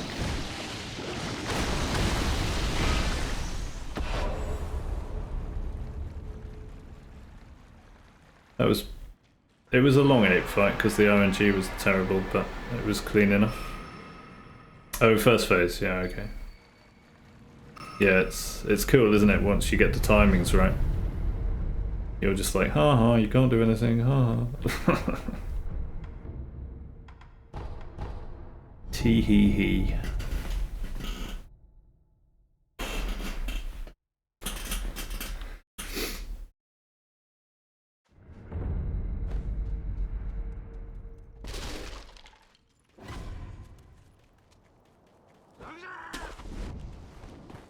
Yeah, exactly. Save all your spirit emblems for the second phase that way.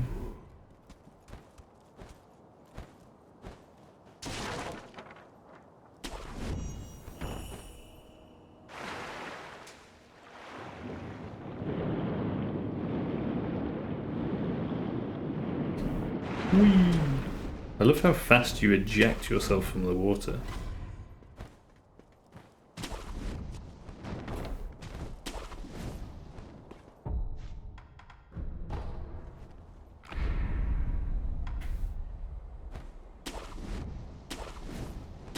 But that only happens when you're submerged under the water.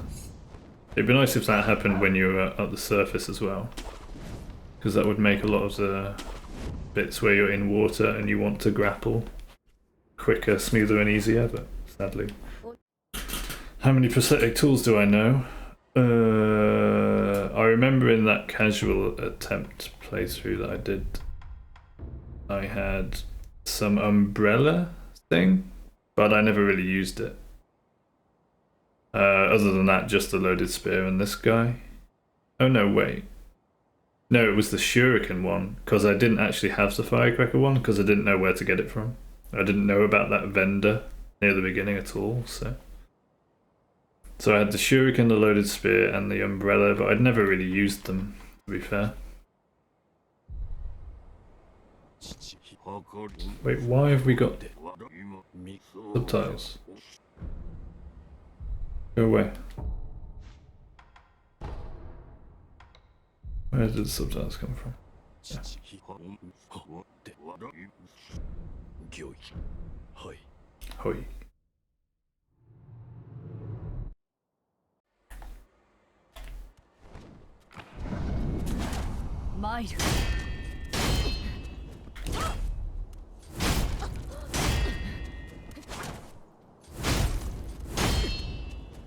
It's bonking time. Yep.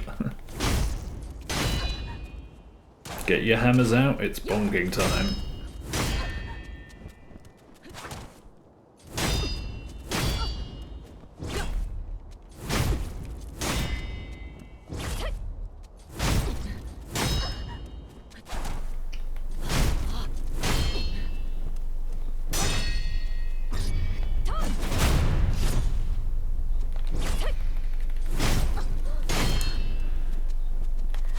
Yeah, I think whatever strat you use, because Emma stands in the way of Ishin, you always get so much Emma practice.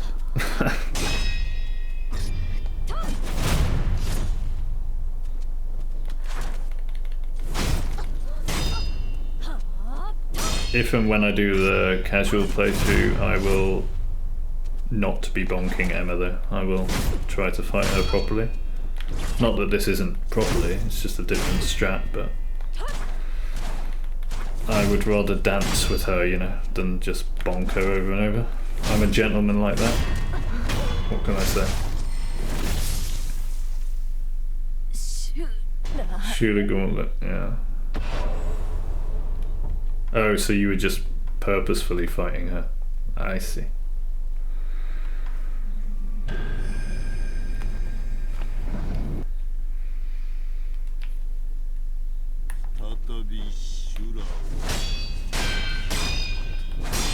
What's up, old man? Feels like it's been a while. I don't normally do that, but whatever.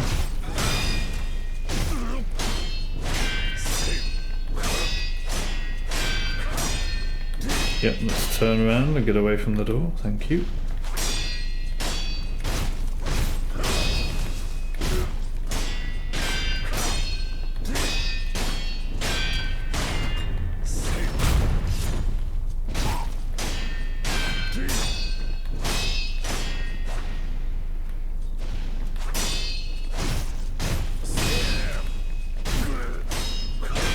Remember those 2 times on the Ishin when it was a real run? It could have ended there, you know? It could have all ended there.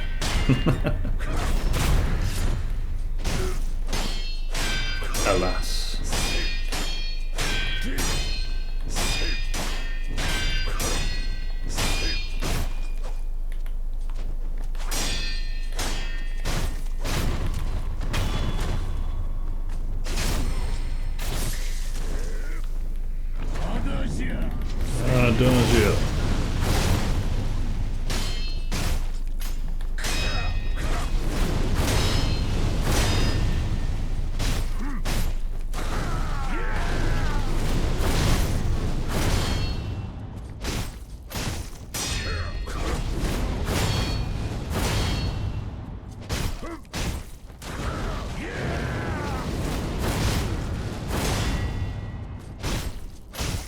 Wow, this one again, huh?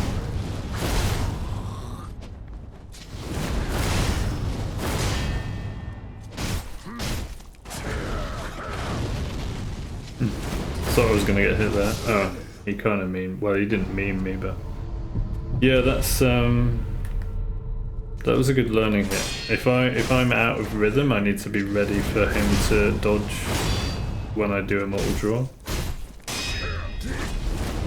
Okay, we go again. Let's just do Ishin.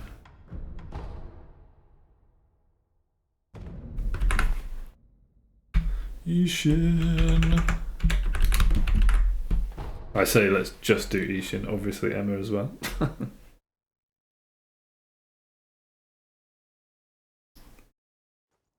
You give me a clue about a gauntlet. 4 phases of bosses in it, and you have to complete it in one go. If you die at force boss, you have to restart. That's cool, yeah. I mean, that makes sense. That's what I would expect from a gauntlet. It wouldn't be a gauntlet otherwise, would it? If you could just fail on anything and then continue.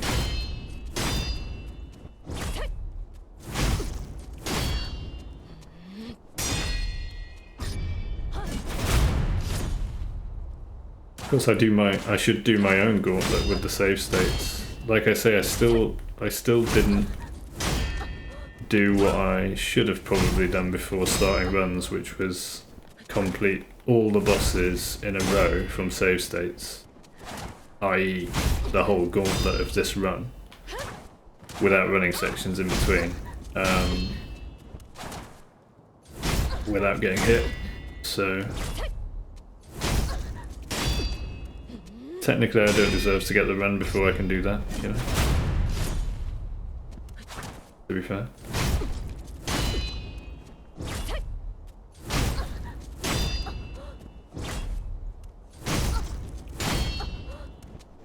But with the running sections in Sekiro, you can definitely... You're definitely not safe on the running sections either, so... It's worth practicing those as well.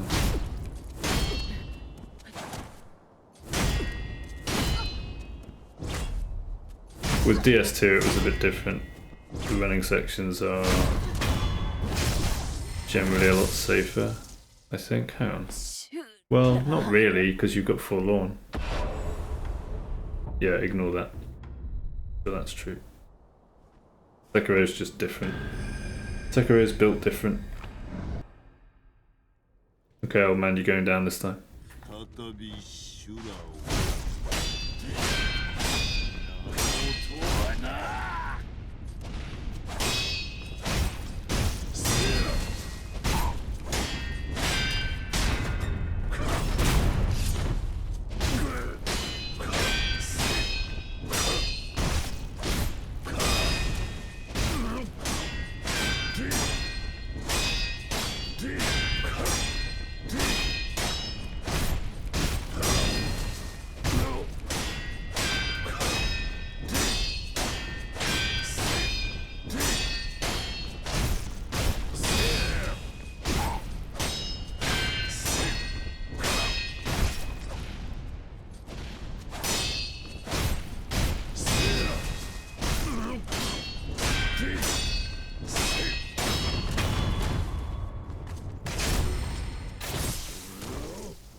Yeah. Yeah.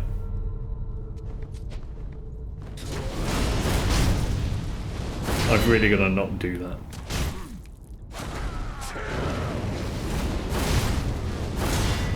What happens there is I'm like, oh, I could have fit another attack in there, and then I still try to get another attack in even though I should just not, because I no longer have time.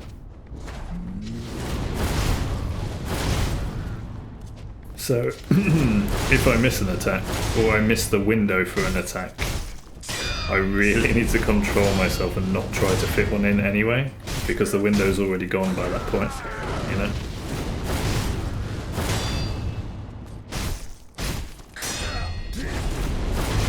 Boom. He's alive? Okay. Here we go. Total greed, yeah. But that's the sort of thing we need from the practice sessions, is reminders of that, reminders not to do that, and then try to make some muscle memory where I don't do that for the real run.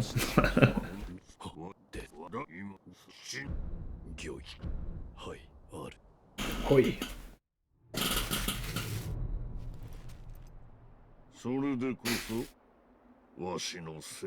You're a bad man, Daddy. You're a bad man.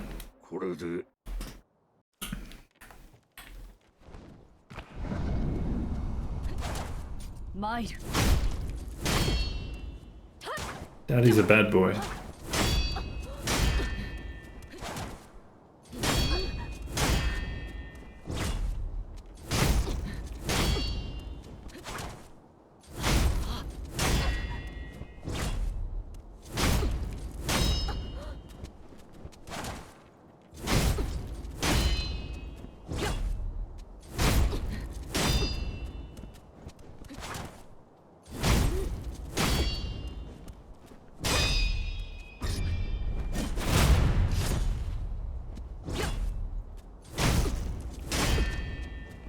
Whenever you fight a boss, you have to unequip mortal combat. Mortal draw, I guess you mean. Because whenever you do deflect, then attack, sometimes it triggers mortal art and you get hit by... Oh, because it's LB or L1, yeah. I see why. Daddy?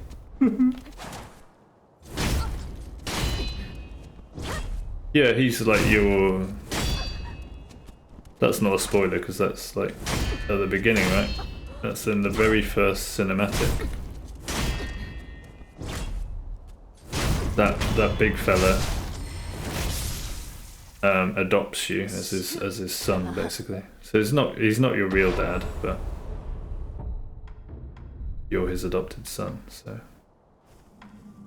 we can call him Daddy. Oh, you play on mouse? Presumably keyboard as well.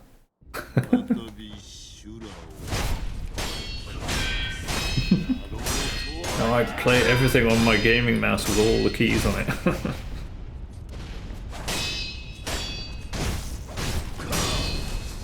Imagine 2 hands on a special mouse with loads of like pre-programmed buttons. No, I just play on mouse.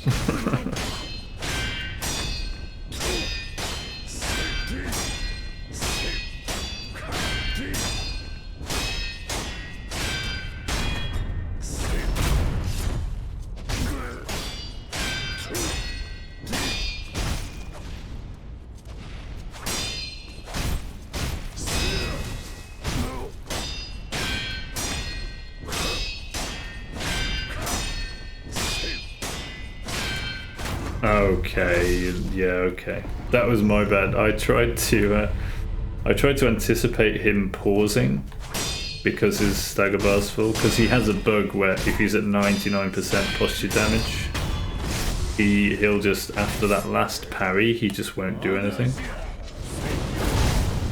And I just stupidly assumed that was going to happen.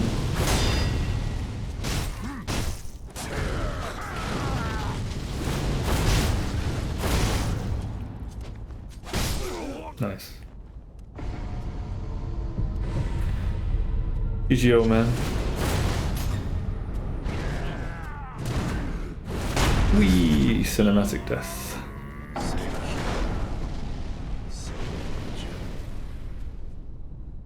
All I need is my mouse and 2 buttons attached to it.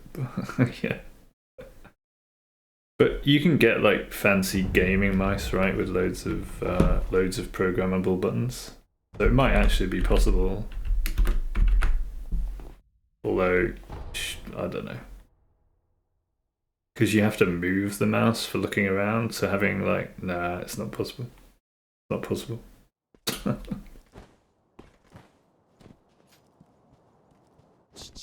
Actually, I shouldn't say that, because some crazy human being in some weird corner of the earth is probably working on it right now. Hey, I completed Sekirooooo Hitless with using only a mouse. Did you? Did you really? Where's your video?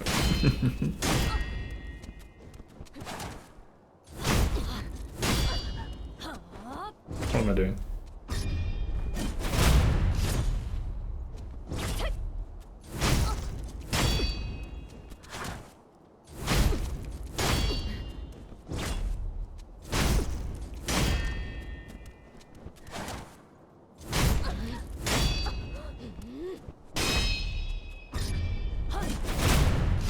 Wasn't that faked? I'm sure I heard something like that was faked.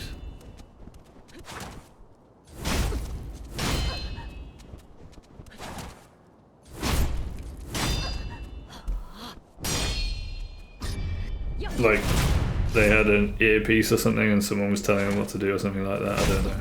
Or it was like slightly see-through material, I don't know. I'm sure I heard something about that being faked.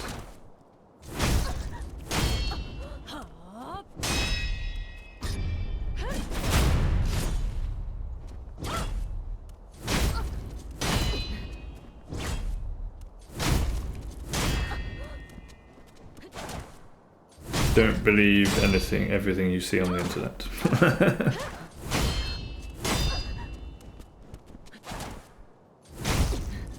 So there was a whole documentary YouTube video on someone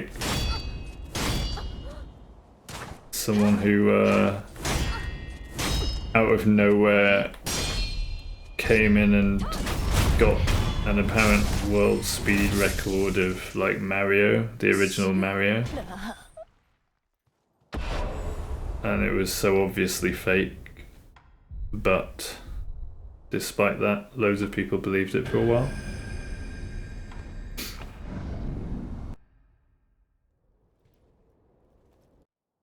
Yeah, it's stupid.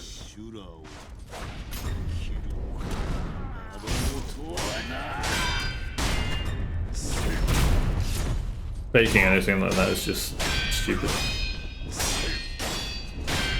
But you know what probably causes people to fake stuff like that? Money.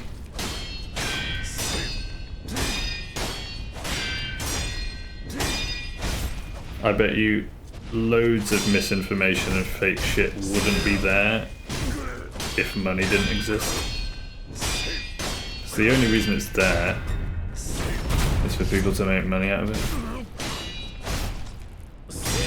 Because if it's not revealed as a fake for like... Oh my goodness. Stop pressing R1 when you shouldn't. If it's not revealed as a fake for a while, they've already made loads of money from ad revenue. So they don't give a shit afterwards. You know? Wait, now I'm still in phase 1. What am I doing? Let's just go here. But yes, this is the corruption, the underlying corruption when you have a monetary economic system and illusory power from money. People are going to cheat the system and make money through illegitimate ways.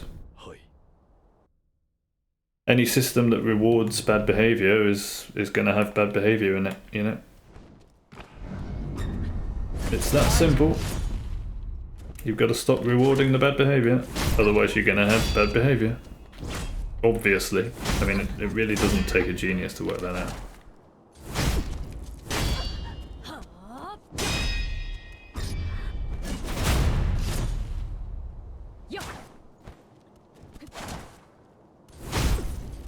It's like the war on drugs, right? How ridiculous that is. No, you need a war on money, mate. You don't need a war on drugs. You're fighting the wrong battles, trust me. Of course, they would say they're not, because they're profiting from the war on drugs as much as the cartels and the criminals are, right? You build a whole industry around fighting the war on drugs and pay loads of people's salaries for fighting the war on drugs. What are you going to get? You're going to get a forever, everlasting war on drugs. Because both sides are making money from it. Duh. Duh. What do you expect?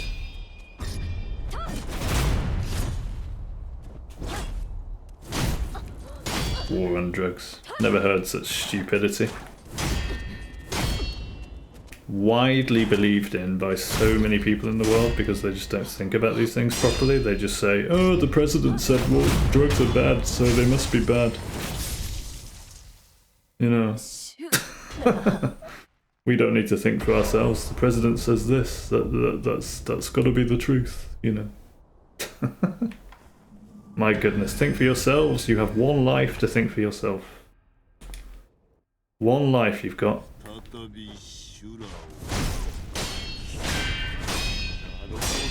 You really want to just go through life believing bullshit so someone else can profit from your stupidity? What am I doing?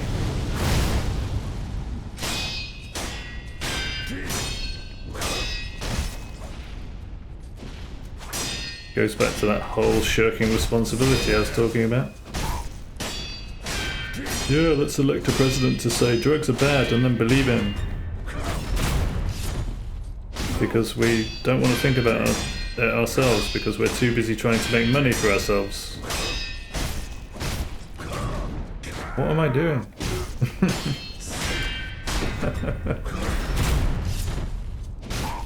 Of course drugs aren't bad. I mean, don't be ridiculous. How are drugs bad? They're just chemicals, you know. It's just an insane idea.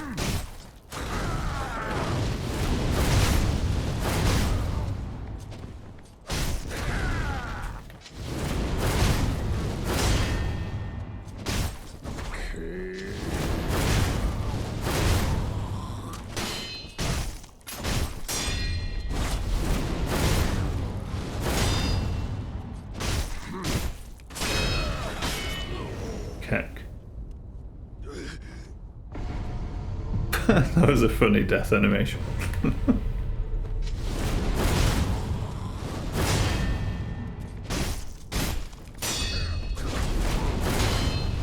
Drugs don't cause addiction. Addiction is everywhere, rife in humanity because of our meaningless lives. drugs aren't any more addictive than food or work or even fitness. You know, people can get addicted to anything and everything, and they do, as an escape from reality.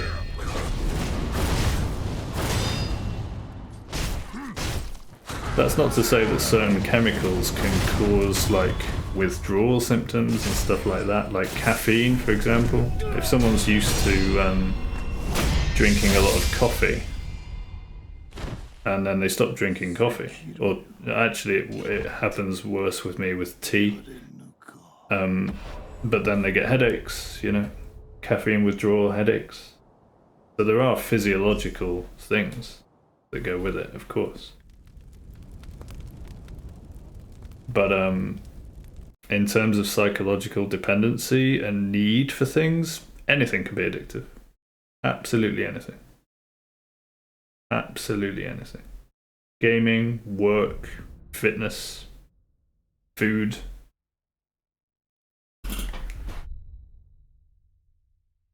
Anything. And you have too much of anything. You have too much of water, you'll die from water poisoning. You know, does that make water addictive and bad? No. It makes the overconsumption of water a bad idea. That's all it means.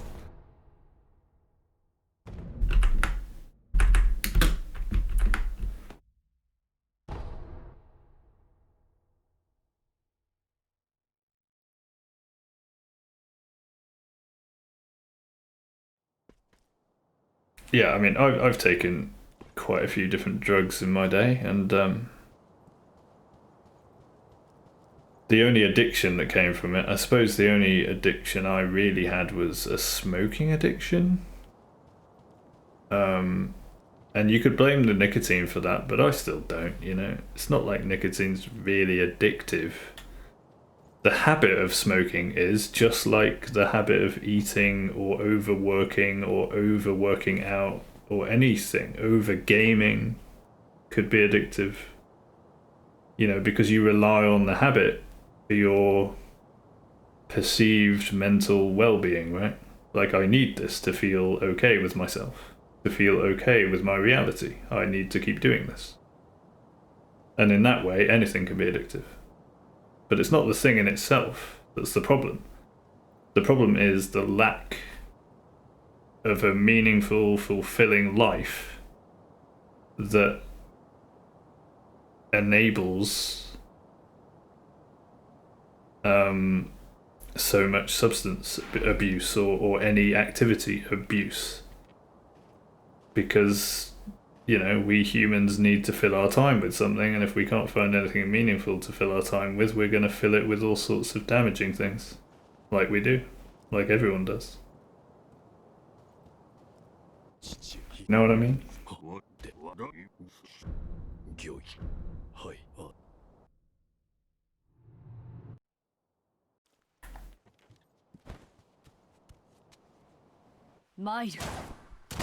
Thanks, I didn't buff. What you've been told is drugs are bad, drugs are addictive, etc., because that's been the prevalent espoused narrative across the globe since, I think it was President Nixon in America decided drugs were bad and decided to wage a war on drugs.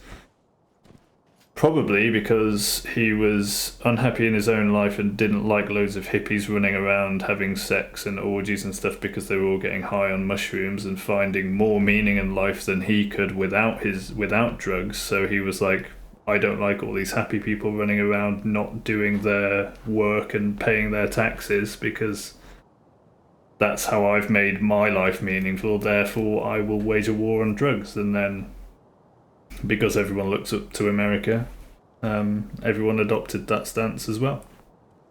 But it's the most ridiculous thing in the world, you know? Just because one idiot didn't like, you know, the effect that drugs were having on other people, which was largely positive and creative and interesting,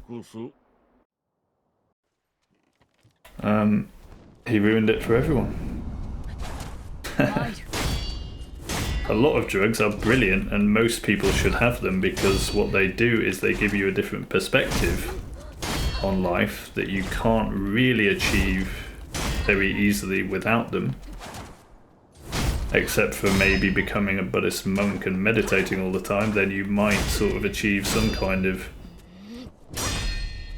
touch of the divine, shall we say. But it's much easier to have enough magic mushrooms that you go on a really wild trip and you're like, huh, that really puts my life into perspective. And the experience is such that you just can't explain it in words, you have to experience it yourself. You can try to explain it. I've had one mushroom trip in my life and it was probably the best experience of my life. Why haven't I had more? Because, well, partly because I respect them so much. Because they're bloody powerful things. It was a very powerful experience. It was a very, very positive experience. But there's no way I would ever say that they are anything like addictive because, bloody hell, if you do that all the time, well, you just wouldn't, you know? Although microdosing is a thing where you have magic mushrooms but you don't have enough to get high, you don't have enough to have a trip, but they can help your mentality and your emotional well-being. If you just have a small amount, you know, as part of your regular diet or whatever, that's fine.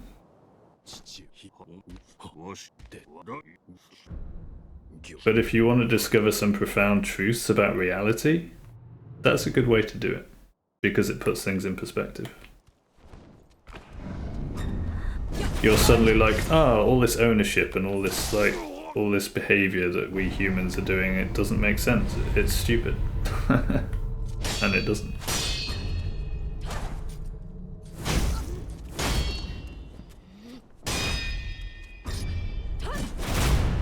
And the problem is, again, that's shirking of responsibility, right? It's like, I don't know about drugs, but this guy says they're bad, therefore I'm going to believe him. So, well, okay, but you could be wrong, and in this case I believe you are wrong. But if you want to believe one guy without actually doing the same thing, which would be to be like, everyone's saying these things are bad, maybe I should check them out for myself to see if they're all correct. Maybe they're all mistaken, you know?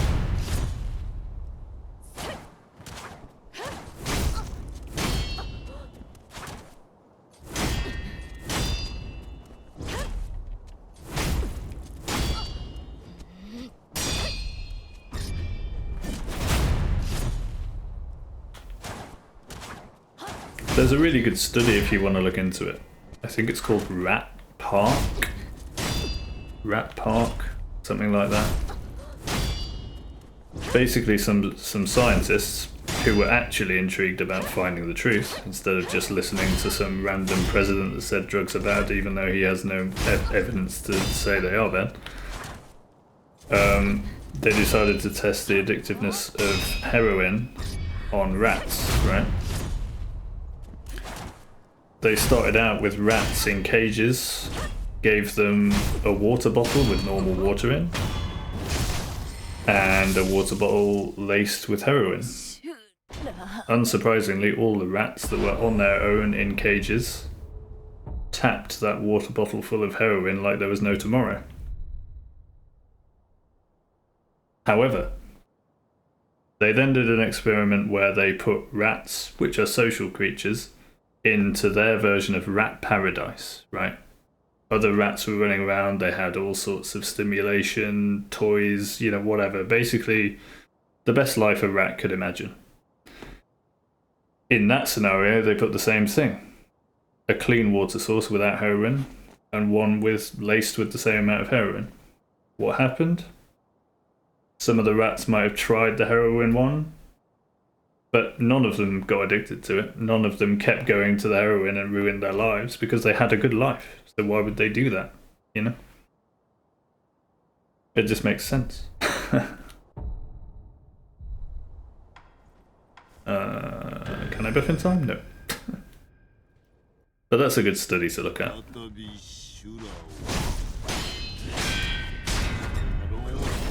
And it's like me, I've basically been having weed, cannabis, regularly for the last 20 years or so.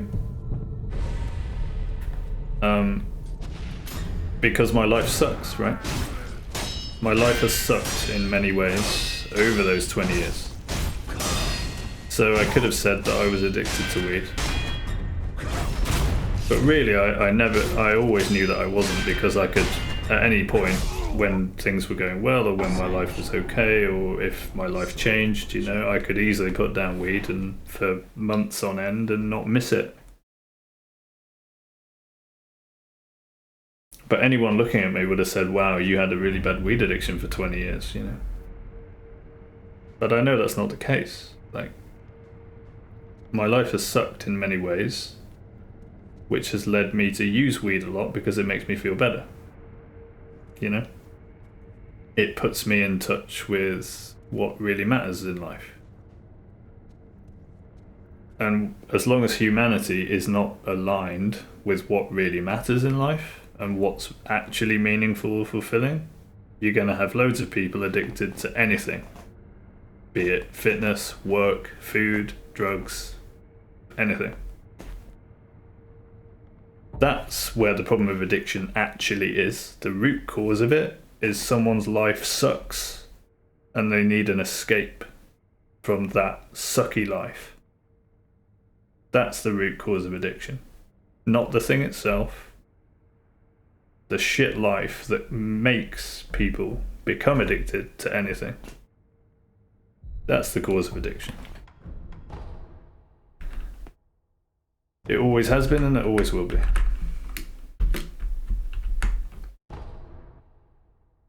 Again, that's not to say that certain things don't cause a physiological dependency, like I said with caffeine headaches, or if you're used to taking heroin all the time, you go, you know, your body's like physically craving it and therefore you feel horrible, like you feel ill without it. You know, that doesn't happen with mushrooms, it doesn't happen with weed, it doesn't happen with coke, it doesn't happen with MDMA. Certain drugs it will happen with, like heroin, but also it happens with caffeine, which a lot of people don't consider a drug, you know? And I haven't even mentioned alcohol. It's funny, isn't it? Let's have a war on drugs. What about alcohol? Alcohol's fine. How? Well, because we're taxing that, we're making a lot of money from it. Yeah, but look at all the damage it's causing. Shut up, drugs are bad. Stop thinking. That's the message that you get, right? Ah, these legal taxed drugs, they're okay. I see. I see where you're coming from now. They're fine. Got it. I believe you, yes. I'll be a good boy and drink my coffee and smoke my nicotine and drink alcohol in the evening and stop questioning your better judgment, you know? Like a good little cog in the economic machine. Again, it all boils down to money. Where you've got money, you've got corruption, you've got illusory power. And then because people's lives is meaningless and unfulfilled underneath that, they become even more attached to money and power. They rely on that whole system for their salaries, to provide for their families, whatever it is. And then you've got basically a whole society built around a lie. A lie that people protect for their own selfish reasons, to provide for their family or themselves and make their lives as comfortable as possible. And if that's the focus of people's lives, then it's going to continue, right?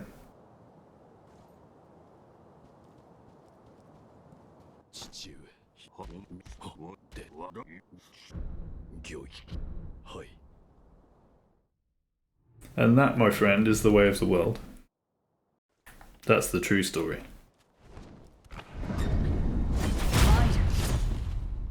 Drugs are not bad, okay? Drugs are just drugs. Human behavior can be bad or good. Most of it, sadly, is bad. Even disguised as good. For example, you can have a happily married man with a wife and kids who donates to charity. He's generous to his friends. He's a good member of the community, right? His day job is in health insurance. He profits from people's ill health. But he pays his taxes, so everyone looks the other way. Amongst all of this, he has, you know, he loves his cars. He has 3 fast cars, he has a big house, he has a yacht. He loves going in his yacht, pouring oil into the ocean, but you know, it's all legal, it's all fine. As long as it's legal, right? Doesn't matter. He provides for his family, he gets them all sorts of gadgets and stuff like that, but the problem is the gadgets are all like made by people in China who are basically slave labourers. And worse, a lot of the materials used are even further down the chain, where you've got people in the Congo mining in unsafe mine shafts and dying left, right and centre from all sorts of health issues because they're not looked after because of the monetary system, and they get paid maximum $1 a day. All these gadgets and electric vehicles and laptops and computers just wouldn't exist without these people that we are tramping into the ground. But you know, he's a good citizen.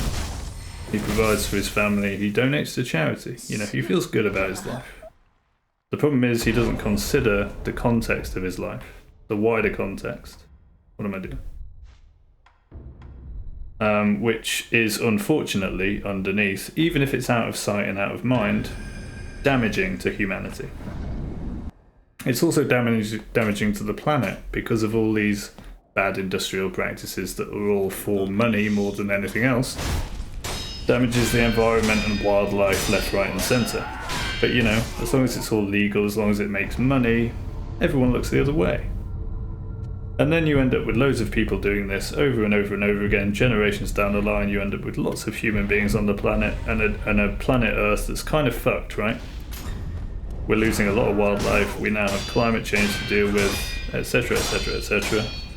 Not to mention all the wars that are going on, the political issues and the economic issues, etc, etc. But you know, as long as this guy who's working in health insurance in the US has a good life, he's happy, right? He doesn't need to think about the effect of his life on humanity and the planet.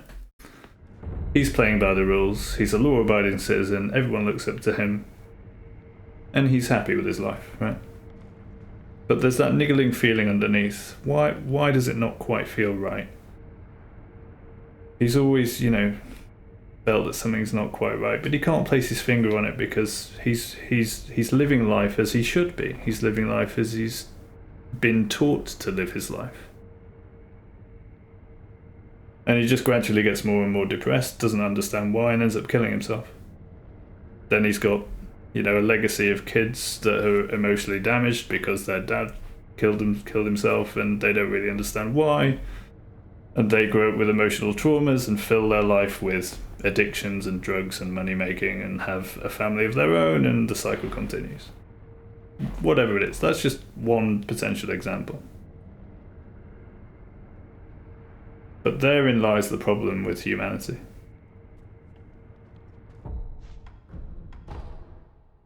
Therein lies the root causes of all of our issues.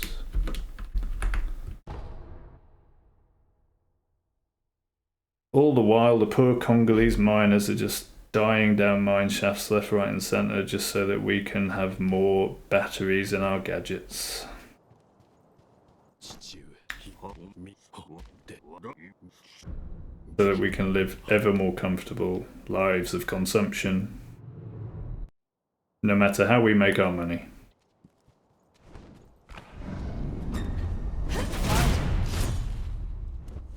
If you have a lot of money, you're deemed successful. How did you get it? Doesn't matter. If it was legal, you're all good. If it was illegal, you're probably all good too. Because you're helping prop up the other side of society, which is constantly battling the illegal people. Such as a big police force, all designed to fight a war on drugs, right? Is that war ever going to be run? Well, no, because there's always going to be a demand for drugs, because when you live in a meaningless context for your life, you're never going to be truly fulfilled, and you're never going to be leading a meaningful life to the extent where you're never going to be addicted to anything.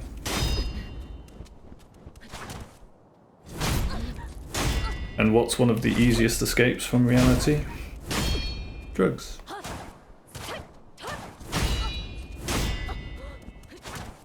Gaming. Watching Netflix.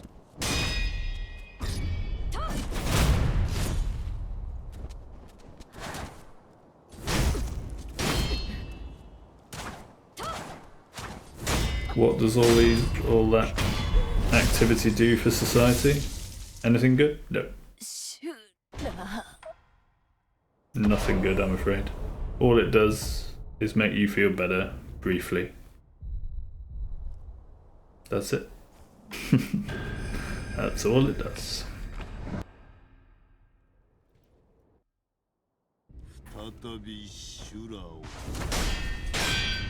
You still with me, Crunchy? Everyone's disappeared now. This guy's speaking too much truth. Get out of here. I want to escape the truth. I'm going to watch some Netflix. Make myself feel better. Maybe I'll play a game and take my mind off things. Know what I mean?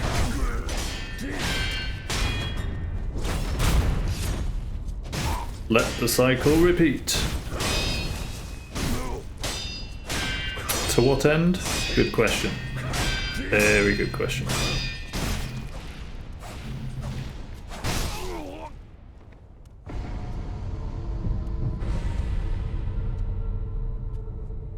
But you know it's the truth. Very sad, but very true.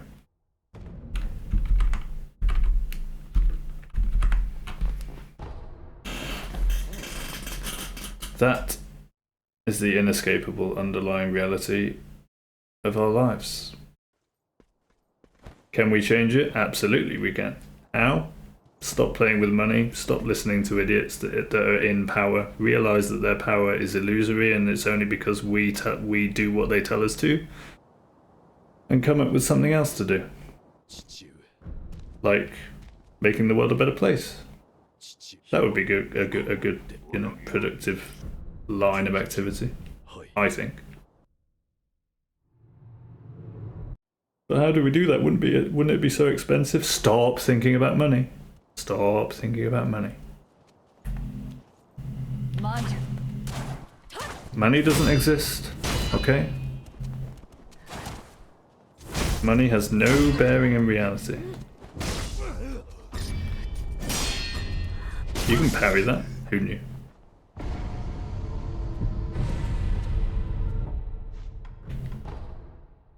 Money is simply a number next to our name denoting how much power we have to manipulate other people or consume things. That's all it is. And it can disappear with a simple decision.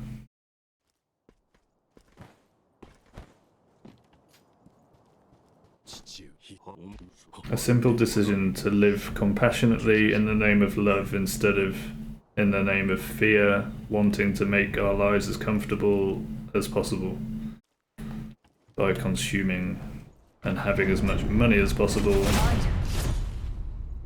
for the guarantee of future consumption.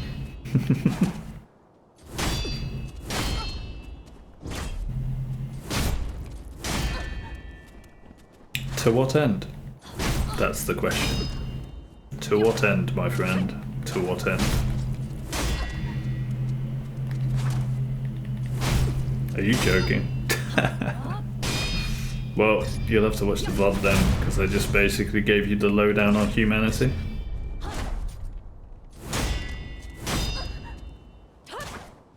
I would say I won't repeat it, but it is something I will repeat.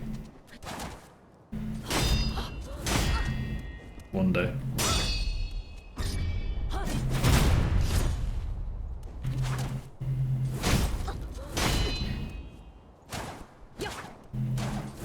That's a shame. Maybe it would have positively affected your father as well. Who knows? We can but try, eh? You plant seeds. You hope that some of them will take root.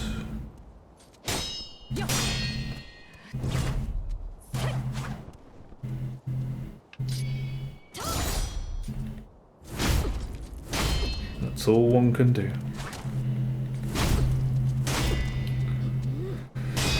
But it's okay, mate. I'm used to people not listening to me when I say important things. No one wants to. No one wants to hear the truth because it feels too...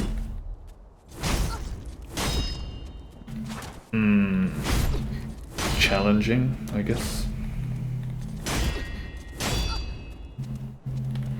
I'd much rather escape it.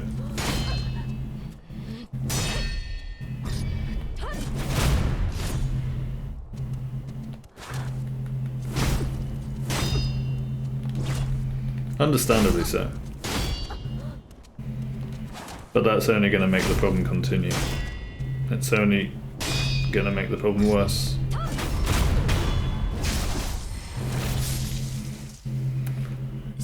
Only confronting the reality of our lives will make things better. And sadly most people don't have the time to do that because they're too busy running around trying to make money.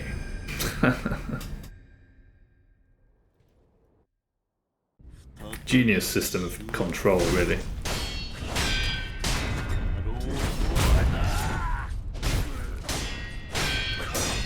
Genius and purely evil.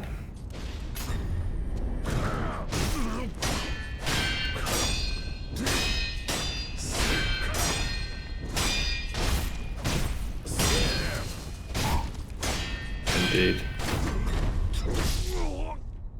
Indeed it does.